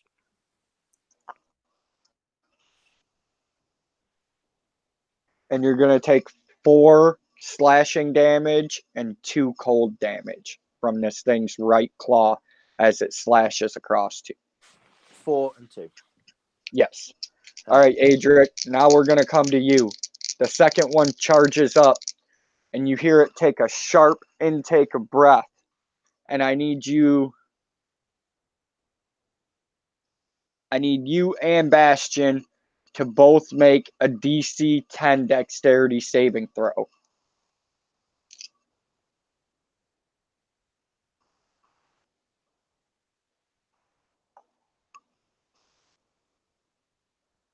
Okay, this time I natural 20'd it. Okay? You both take 1 point of cold damage instead of 3, as this thing breathes this huge cloud of frost vapor over the both of you, and you both pull these fur-lined cloaks closer over your exposed skin, blocking most of the damage. Trigger, the third one races up towards you, swipes out with its right claw, and then snaps its head forward unbelievably fast in an attempt to bite you. And the claw will not hit at 5 to hit, but I'm sure that the bite will at 17 to hit. Yes, it will.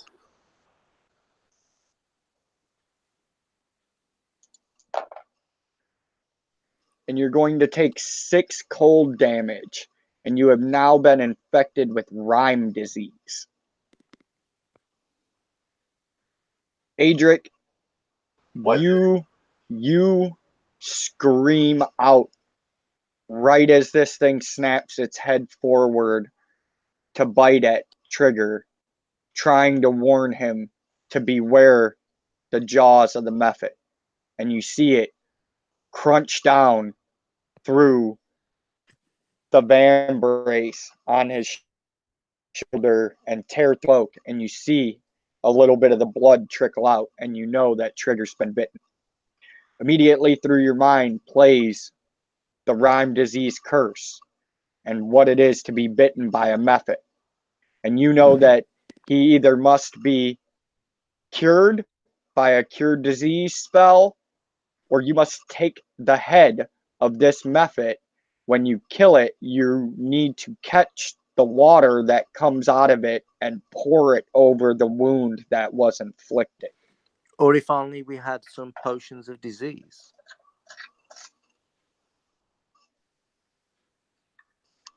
But yes, so That was their turn. We now come back to you, Bastion. What would you like to do?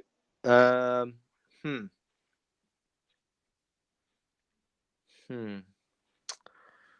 So, what have I witnessed in regards to when we've killed them? Because the first one I killed didn't explode, I believe.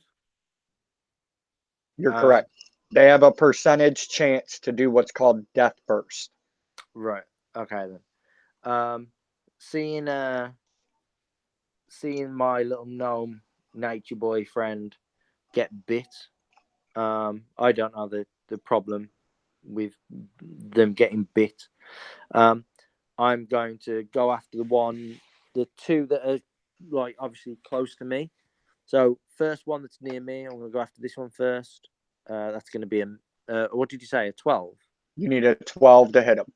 Oh god, I rolled a 4 and I still hit him. Sorry, Steve. Hey, this is what I was expecting. So, like I said, I want you guys to make it through both of these next 2 sessions. So we'll see what happens deeper in the caverns. that's just a 6 damage. Okay. Still up, right? Yes. That was a 19 on the die. So That hits. yeah. That's a 6 on the d6 for the moon blade. So the saber slashes and then the moon blade follows up again like a tat sort of attack. It's that quick. And go ahead when you roll the damage for your moonblade, add a d4 to it. All right. Well, It's been absorbing moonlight for a few days now. All right. Well, that's 6 plus 5, so that's 11. And then you had 6 the first time, so that was 17. It's still standing, but it looks rough. And then 1 on the d4. So 18. It's barely hanging on. All right.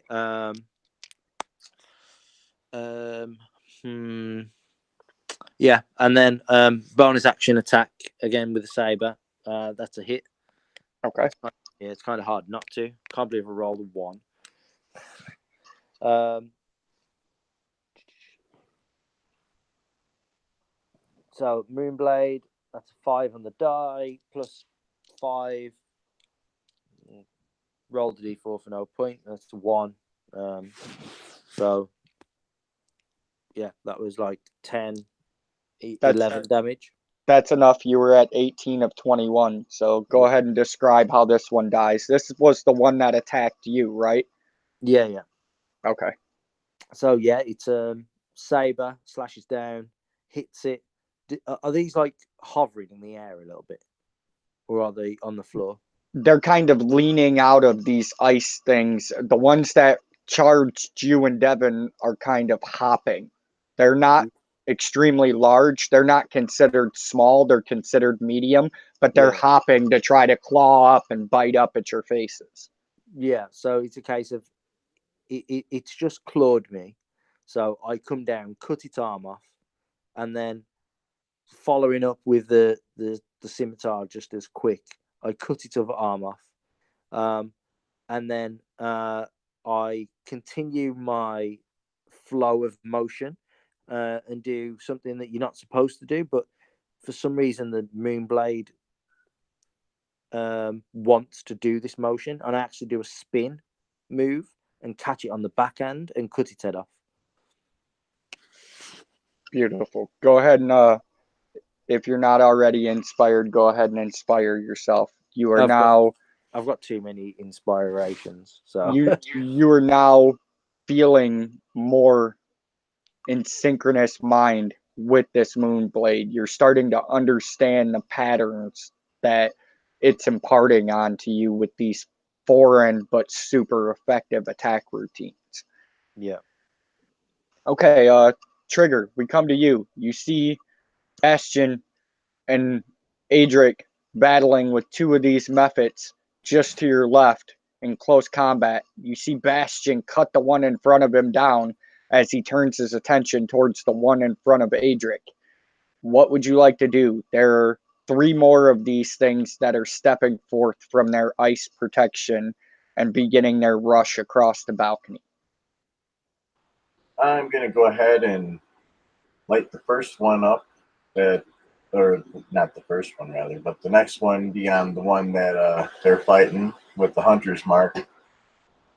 And I'm going to do that while I'm notching my arrow, and I'm going to let one fly.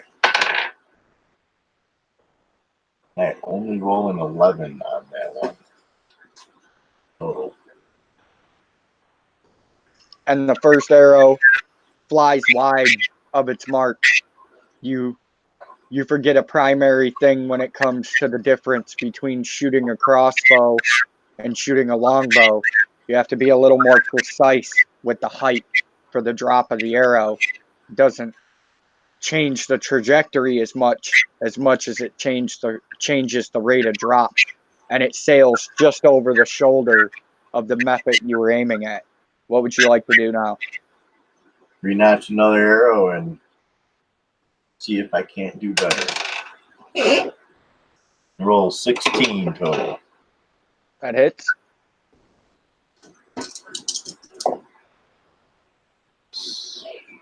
Four and 6 and 6 is 12. That's 16 points of damage.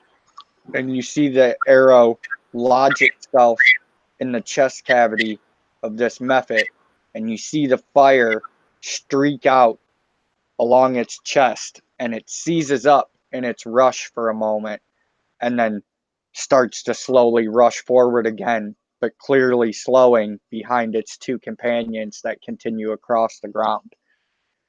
Would you like to move or do anything else with your turn? I'm going to stand my ground, and I'm going to make sure Nixie is nice and tight formation behind me. She's still on the back of your shoulder, but she repeatedly reiterates to you that something doesn't belong here. Something's not right. She's almost to the point of saying that she doesn't want to be here. Adric, you see these two mephits rush up. You see one lash out with claws at Bastion, who counters in a brilliant display of swordsmanship, slashing this thing to the ground.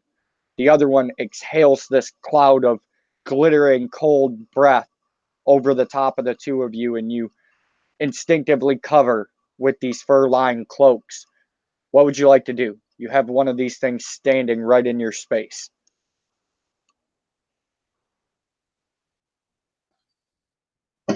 Well, the only thing that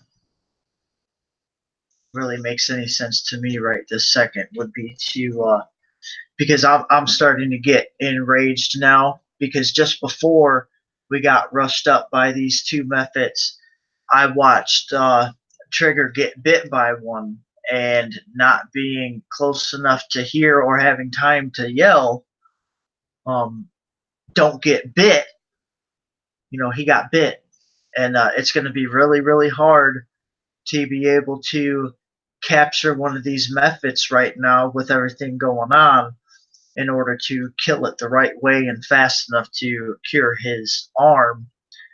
What I'm thinking is we need to take the threat down as fast as possible, possibly use the rod of teleportation that we have to go back to get him healed and maybe get some more help, because there's something really nasty here. And but for now,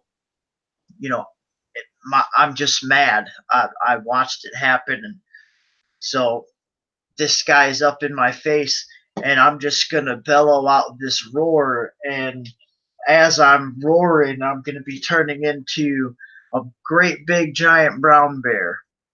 Only when you look at him, there's a little bit of a difference when you see me transform into him because of my other active spell. My eyes kind of have more like a orangish haze to it, and my claws and teeth are almost kind of tinted like a shiny orange color.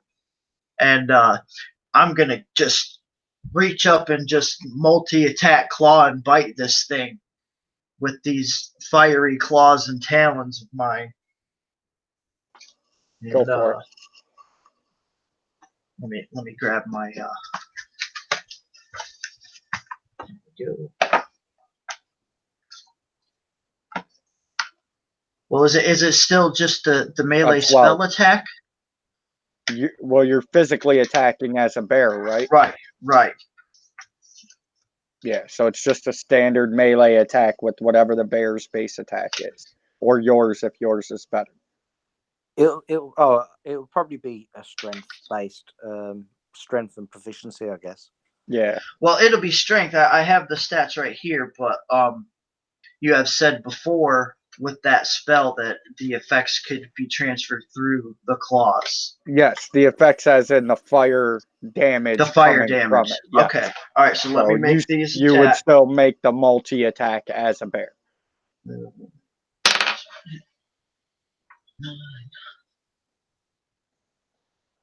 6 is a 15. That hits. 15 for a bite. And you want me to do physical and magical damage? Yep. Roll whatever the damage for the bite is, and then roll your 3d6 fire and double it.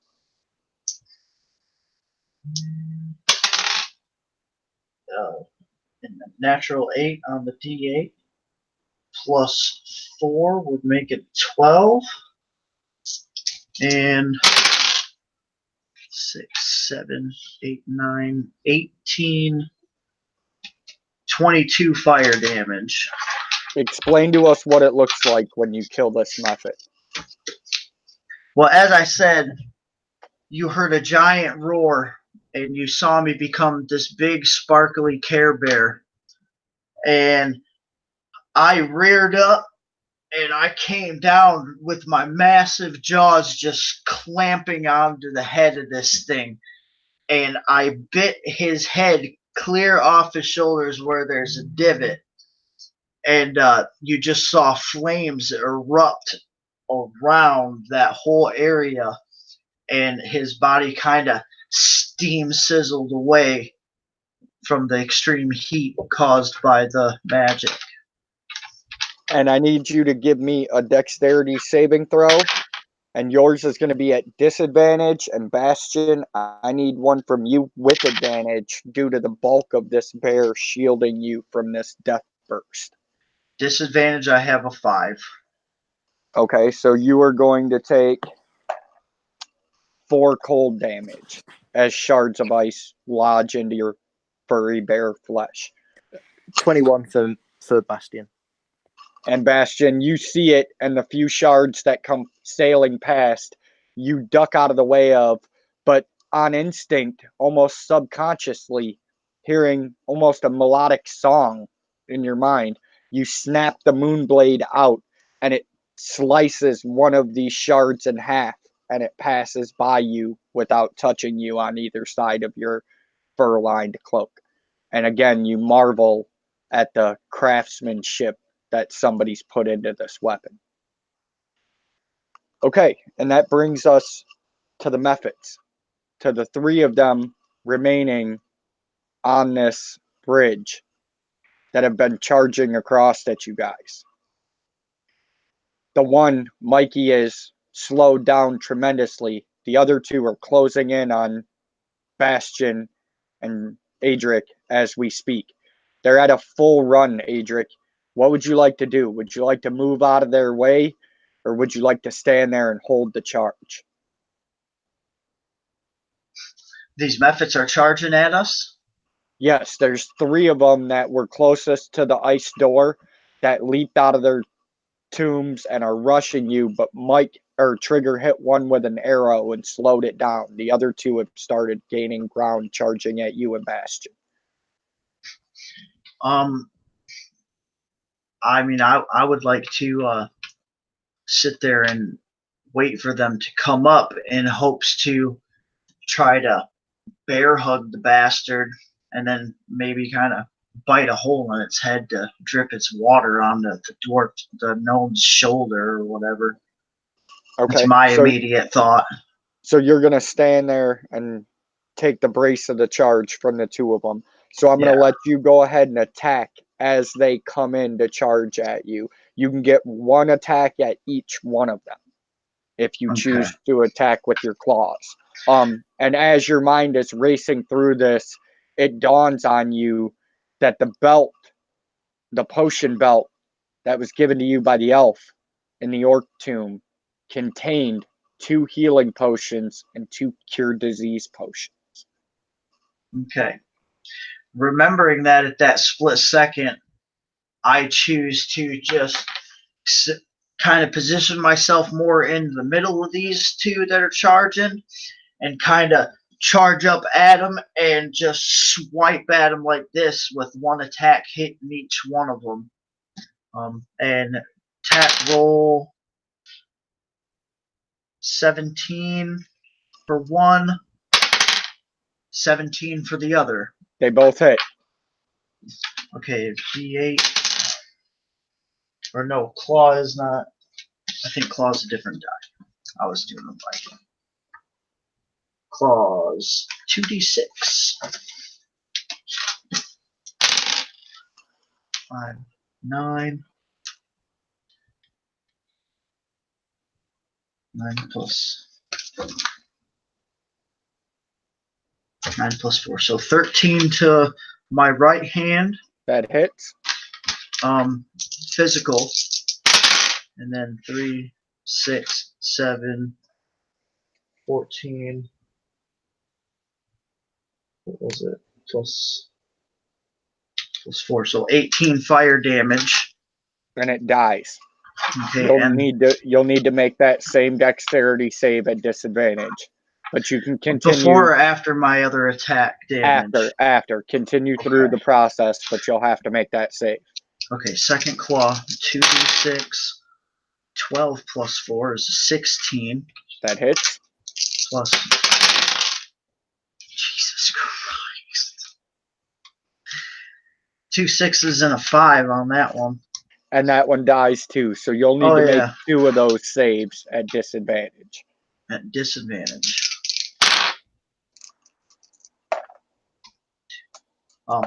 13 for my first one, and 8 for my second one. Okay, so you'll take 7 cold damage as both of these things explode in razor sharp shards of ice. And there's one left. He's about 10 feet away from you guys. He's trying to make his way over there, but he's slowed down tremendously with this blazing red-hot bolt sticking out of his chest that Trigger has fired into him. And right at that moment, the ice stone door cracks right in the center, and you see the 2 partial portions of the portal swing inward. And you see a huge looming figure start making its way out of the shadowed entryway into this ruin. And the largest mephit you've ever seen walks out the door, almost with a toothy, unearthly grin on its face.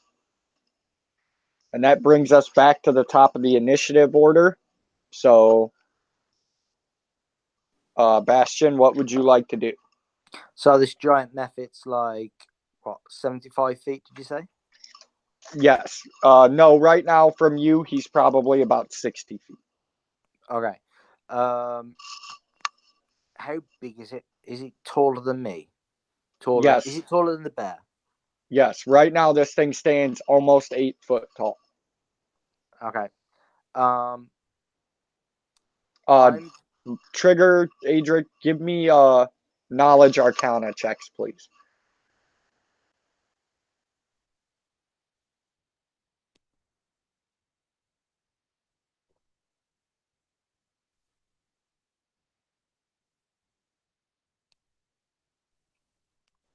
Okay, Bastion, what would you like to do? Okay, so I'm 10 feet from the small mephit and then 60 feet from the big mephit. Correct. I'm going to move back 10 feet. I'm going to draw a dagger and just toss a dagger at the mephit with the fiery bolt stuck in it. Okay. That's a 12. That hits. And then a d4. That's 3 plus 4, so that's a 7 damage. And that's enough to kill it. You're all far enough away to where you don't need to make the dex save, but it explodes as well and covers the ground in ice and water. And this larger mephit roars. So I've kind of moved back 10 feet from the dagger, exploded the mephit. I'm going to continue to move back 30 feet. I'm going to move back 30 feet and prepare the my swords for engagement. And that will be my turn. Okay, that brings us to you, Trigger.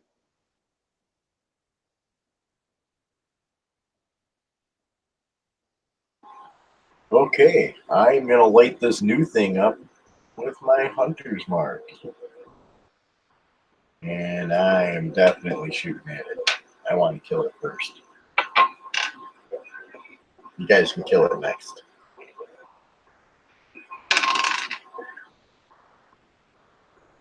Uh, 21 total.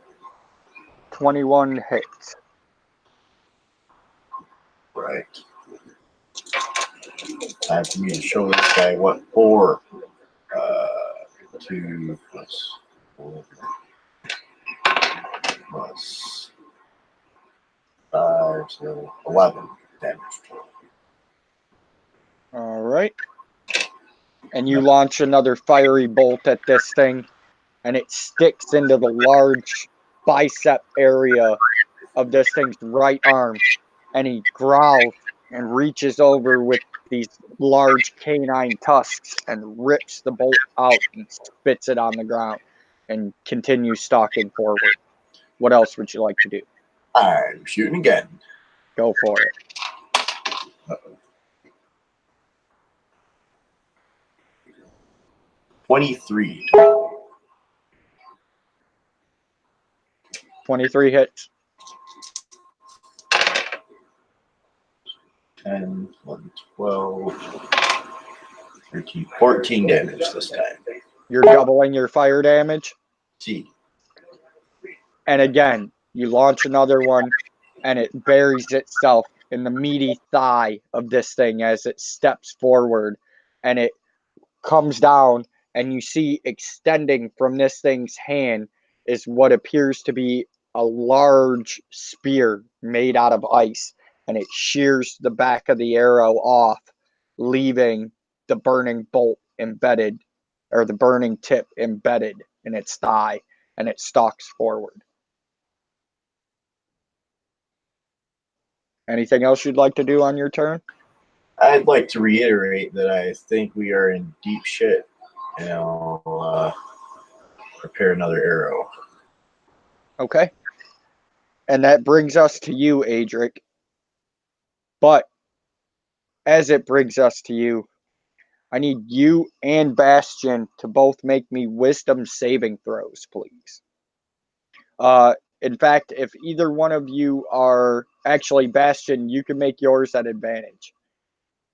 Actually, Adric, you would too. I forgot you're Dwelvin. Yeah. I was going to say, like, I moved back 30 feet, so I don't know how close I would be to trigger. I'm not sure. Oh yeah, the range on this is ridiculous. Yeah, that's fine. Wisdom saving throw, did you say? Yep, at advantage. Same thing for you, Adric. So that's a 13 on the die on the first one, and then 15 on the second one. So 17. Okay.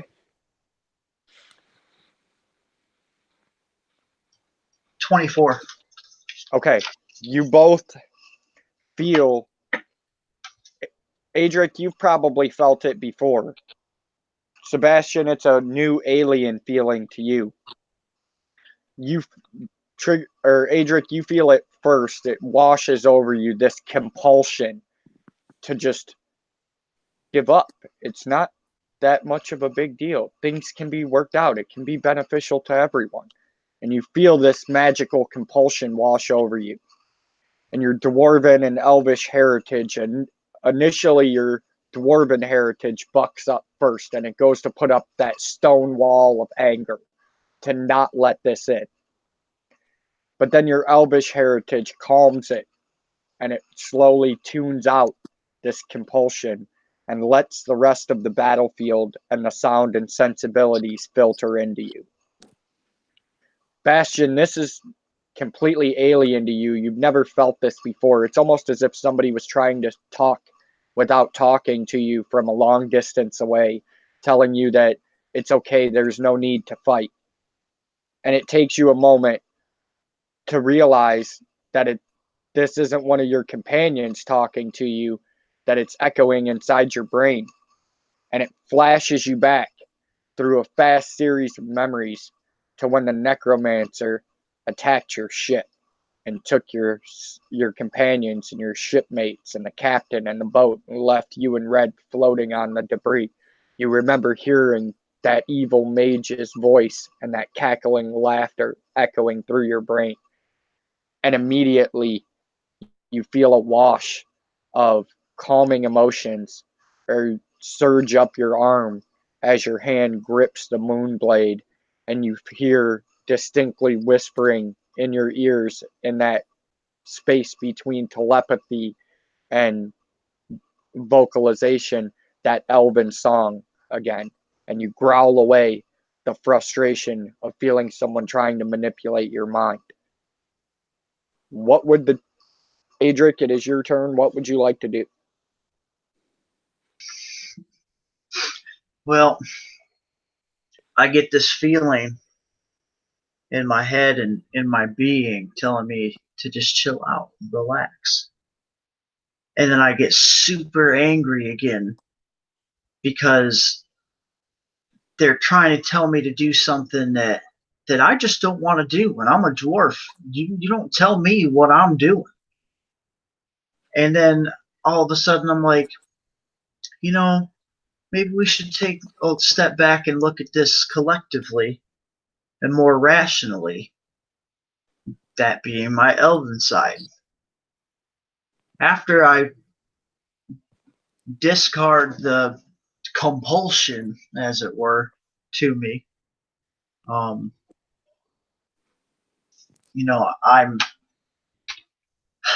let me see, I'm kind of more into like a tranquil state as this bear. I'm in my natural element. I'm outside. I'm a bear. I'm a fire bear. It's sick, and this thing's trying to get at me. So I think after taking a step back and watching these attacks to this giant creature fail, looking at things from an outside perspective,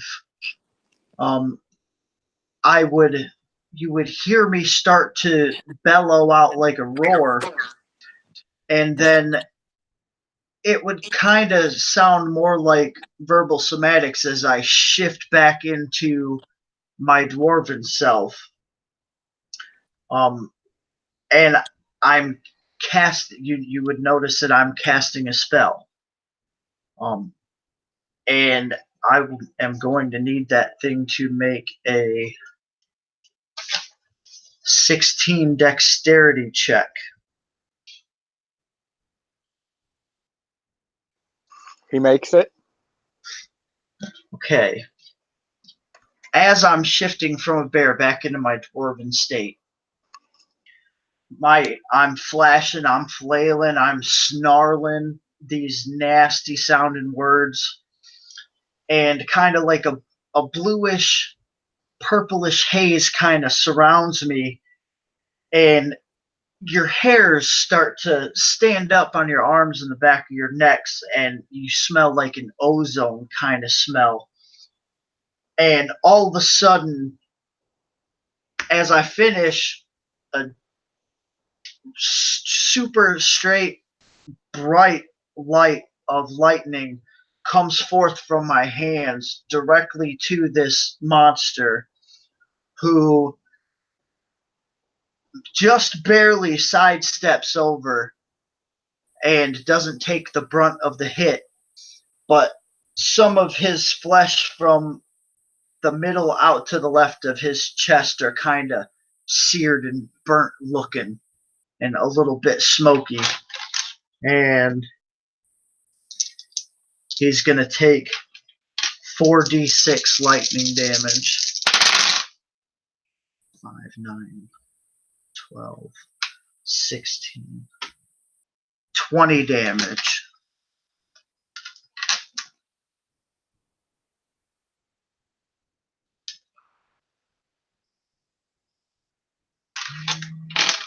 Okay.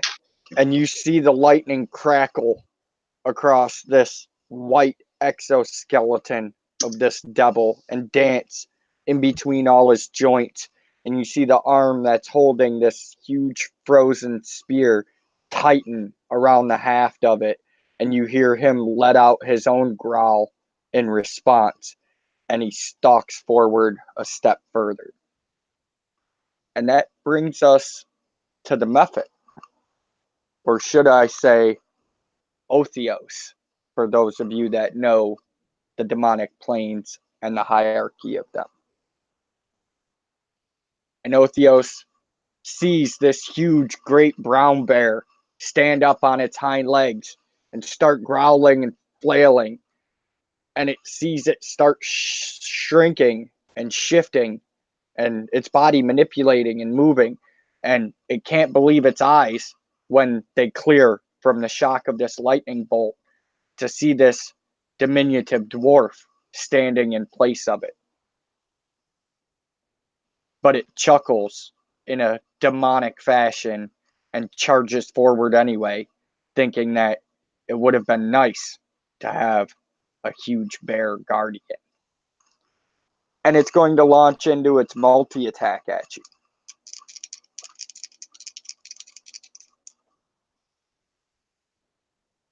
And one will hit you with an 18, I believe. An 18 hits you. And the other one is a 16. Will that hit you? Barely. We'll say it glances me. Very well then. So, the first one. You see this huge spear made out of ice lash out impossibly fast and stab in to Adric's side, piercing you for 7 damage and inflicting 5 cold damage as well. And as you go to dodge to the side, trying to grasp your side and get away from this huge monstrous spear, the other hand of this mephit lashes out in a huge sweeping punch and gives you 3 bludgeoning damage as it connects squarely on your shoulder and neck, sending you skidding backwards through the ice and water, maybe 2 feet. And then it's going to bring us to the top of the initiative order to Bastion. I'm gonna wink at Moffat as Okay. soon as I slide back because I'm like, "Arr! You ain't nothing." And I'm gonna wink at him, blow him a Very kiss. nice. All right. All right, Bastion, you just saw this huge monstrosity charge out and stab Adric. You know that Trigger's been bitten. You know that your party isn't unscathed, but you've cleared most of the battlefield, and this is the one remaining threat you can see. You've shaken off the magical compulsion that you believe came from this monster in front of you. What would you like to do? Oh, well, recalling back to the necromancer was a bad thing for this method. And, you know, Bastion's been here before.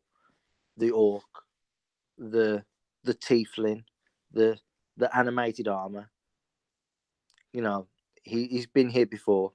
He knows what's going to happen next. Except now he's geared up. He's geared up for such a thing. Not only is he geared up, he is pissed. The necromancer is going to get his time. He is going to get his due. Wait until Bastion gets a hold of him. He might actually make friends with Red just for that occasion. Kind of running, dashing forward. He brings the moonblade for some reason up to his forehead and touches it lightly and whispers something in Elvish. He knows Elvish, but like, why is he saying these words in Elvish? He does not know. And he runs, sprints full speed, and he actually goes into a slide, and he's going to slide through his legs. And as he slides through his legs, he's going to be cutting at this giant mephit's legs to try and hack him down to size, sort of thing. One with a saber, one with the moonblade. Awesome. That's a 16 to hit with a saber. That will not hit. Ooh, moonblade. That's an 18 to hit. That will hit. Okay. So that's a D6 and a D8. Effectively, you guys are looking for an AC 17 to hit him. Okay. Moonblade. What extra damage is it doing? Right now, it's still releasing the D4's worth of extra damage. D4. Okay, cool. Right then. So that's 2 1s. That's bad. So the D4 was a 4. And then so that's 4, 5, 10 damage. It takes an extra 1 damage because it needs to make a DC. Where's my DC? DC 14 strength save or be prone. What was that? Sorry? He makes the save. How much damage did he take? He took 6, 11 damage. And you see this thing, the blade drags across the back of its thigh just above the knee, and you see the hamstring almost buckle, but it shifts its weight onto its left foot and keeps itself standing. What would you like to do? I'm not done yet. Coming up from this slide, I'm now on the opposite side to it, and I do a kind of a spinning top kind of jump in the air as I come from like the slide. I come up and do like a whirlwind spin, again attacking with the moonblade. That's a 16 on the die, so that's going to be a hit. Go ahead and give me an athletics check as well while you're at it, or an acrobatics, either one, with advantage. You're looking to beat a DC 17. I got a 19. You're good. The blade imparts the perfect footing to you as you come out of this spin.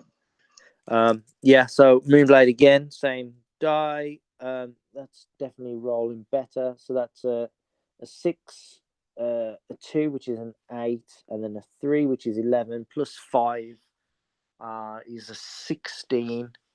And this is my bonus action attack, by the way. So that's 16. He has to make a DC 14 strength save again, or be prone once more. He makes the save again. Okay.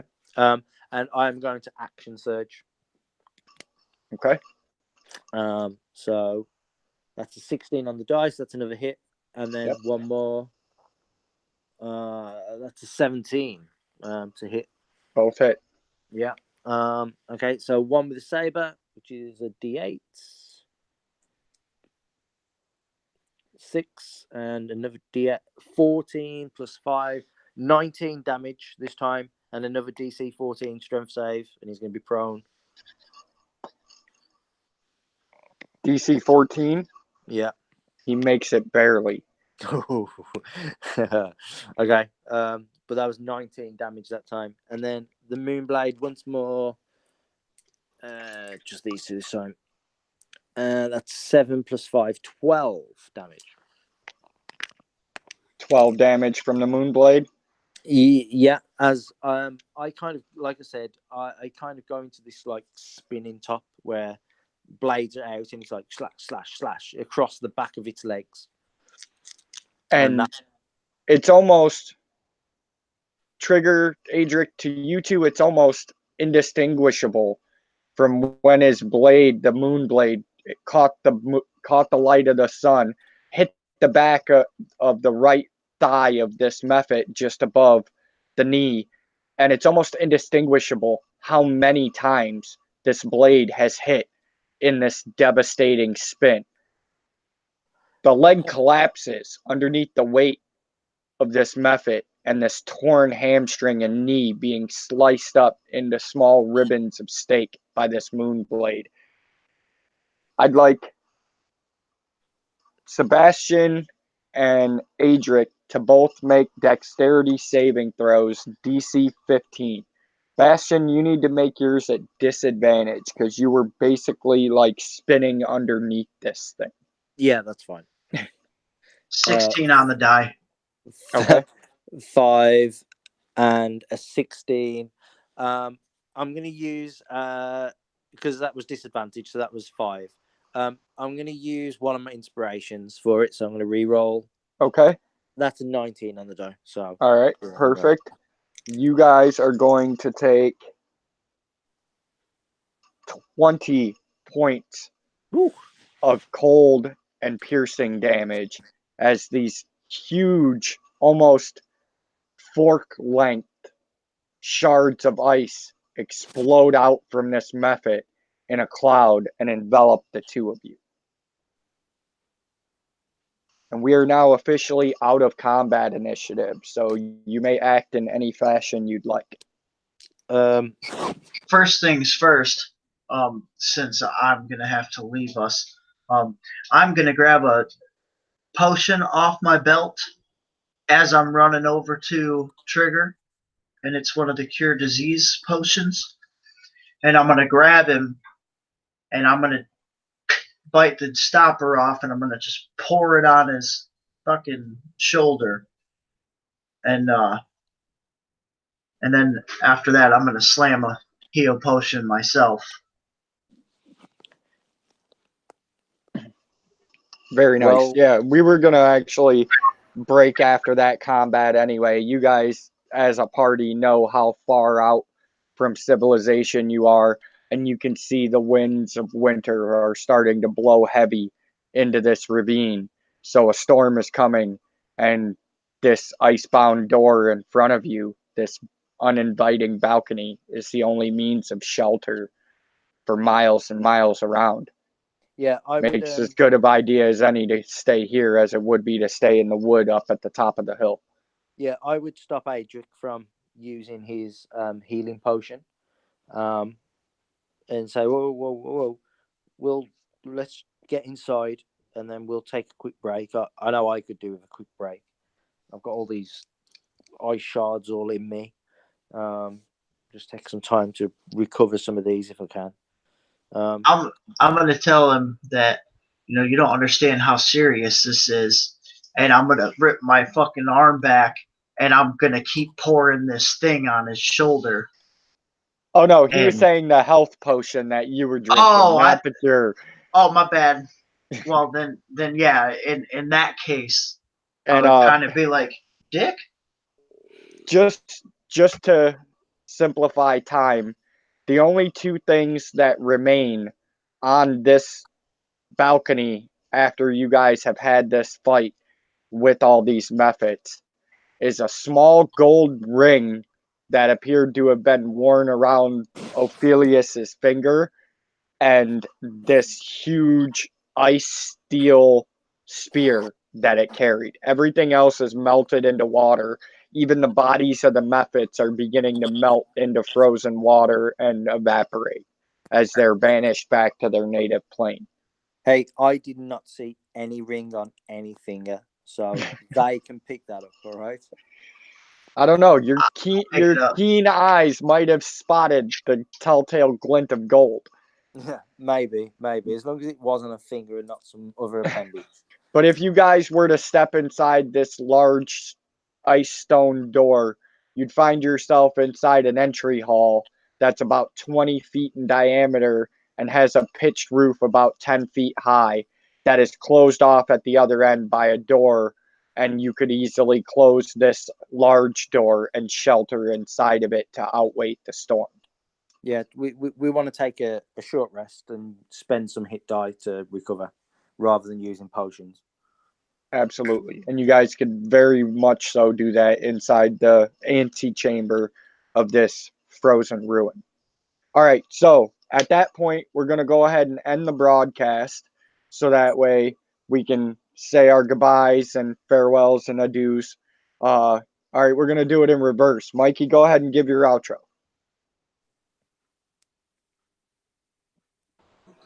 I've never done an outro before, so this will be my first. I don't even know what to say. I think I'll end it off by saying thanks for the heals. I appreciate you, dumping that shit at me. That's nice. And me and Nixie are going to take a much needed rest after we loot what we can. I grabbed up that ring. Me and Adric kind of wrestled for it, but I won. I was a little faster on it. He was a little busy giving Bastion the stink eye. And then I think I'll relax after I check this ring out. All right, Bastion. Yeah, Bastion's realizing that he's actually got quite a few cuts and nicks all over him from exploding ice, and he's now that the adrenaline of combat has left him, he's starting to feel cold, so he needs to get inside. He didn't bring his big fur pelt down with him because knowing that he's going to be in combat pretty soon, he didn't want the cumbersome pelt on him, so he left it back up there. I guess he would turn around and look at Trigger and say, "You okay? Like you only seem to get a little bite, but the way Adric was reacting, it was as if he was going to die or something." But yeah, I guess you needed that potion for some reason. Then he would also turn around and apologize. You know, I know you guys want some fun as well at times, but what that thing did to my head, it brought back some nasty memories, and it made a mistake. So sorry for kind of stealing some of the thunder. Again, I'll let you guys have a bit more fun next time. But let's get inside. Let's get warmed up. Let's just take an hour to recover, to recoup our strength a little bit, and we'll get moving after that. Adric.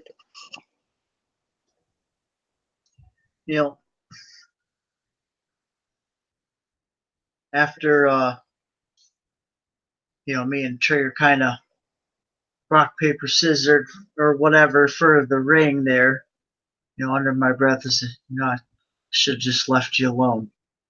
And then as Bastion was saying about how frantic I was to pour the potion on him as we're walking up to the door, I'm just going to say, hey, if you get bit by one of these, you turn into one of these. And that's why I had to get it on him. And you might have stole some thunder, but I brought the lightning. And that's about all Adric has for this. He needs a bear nap. And the scene closes with the three of you walking into this huge opening in the side of this frozen cliff face, and these two ice blue steel doors swinging closed silently and latching behind you. I'd like to thank everybody for being here. I'd like to thank anybody that watches in the future. Please be sure to join us again next Sunday for session 6 of Naxxion and see whether or not these players can make it out of their frozen refuge. Thanks.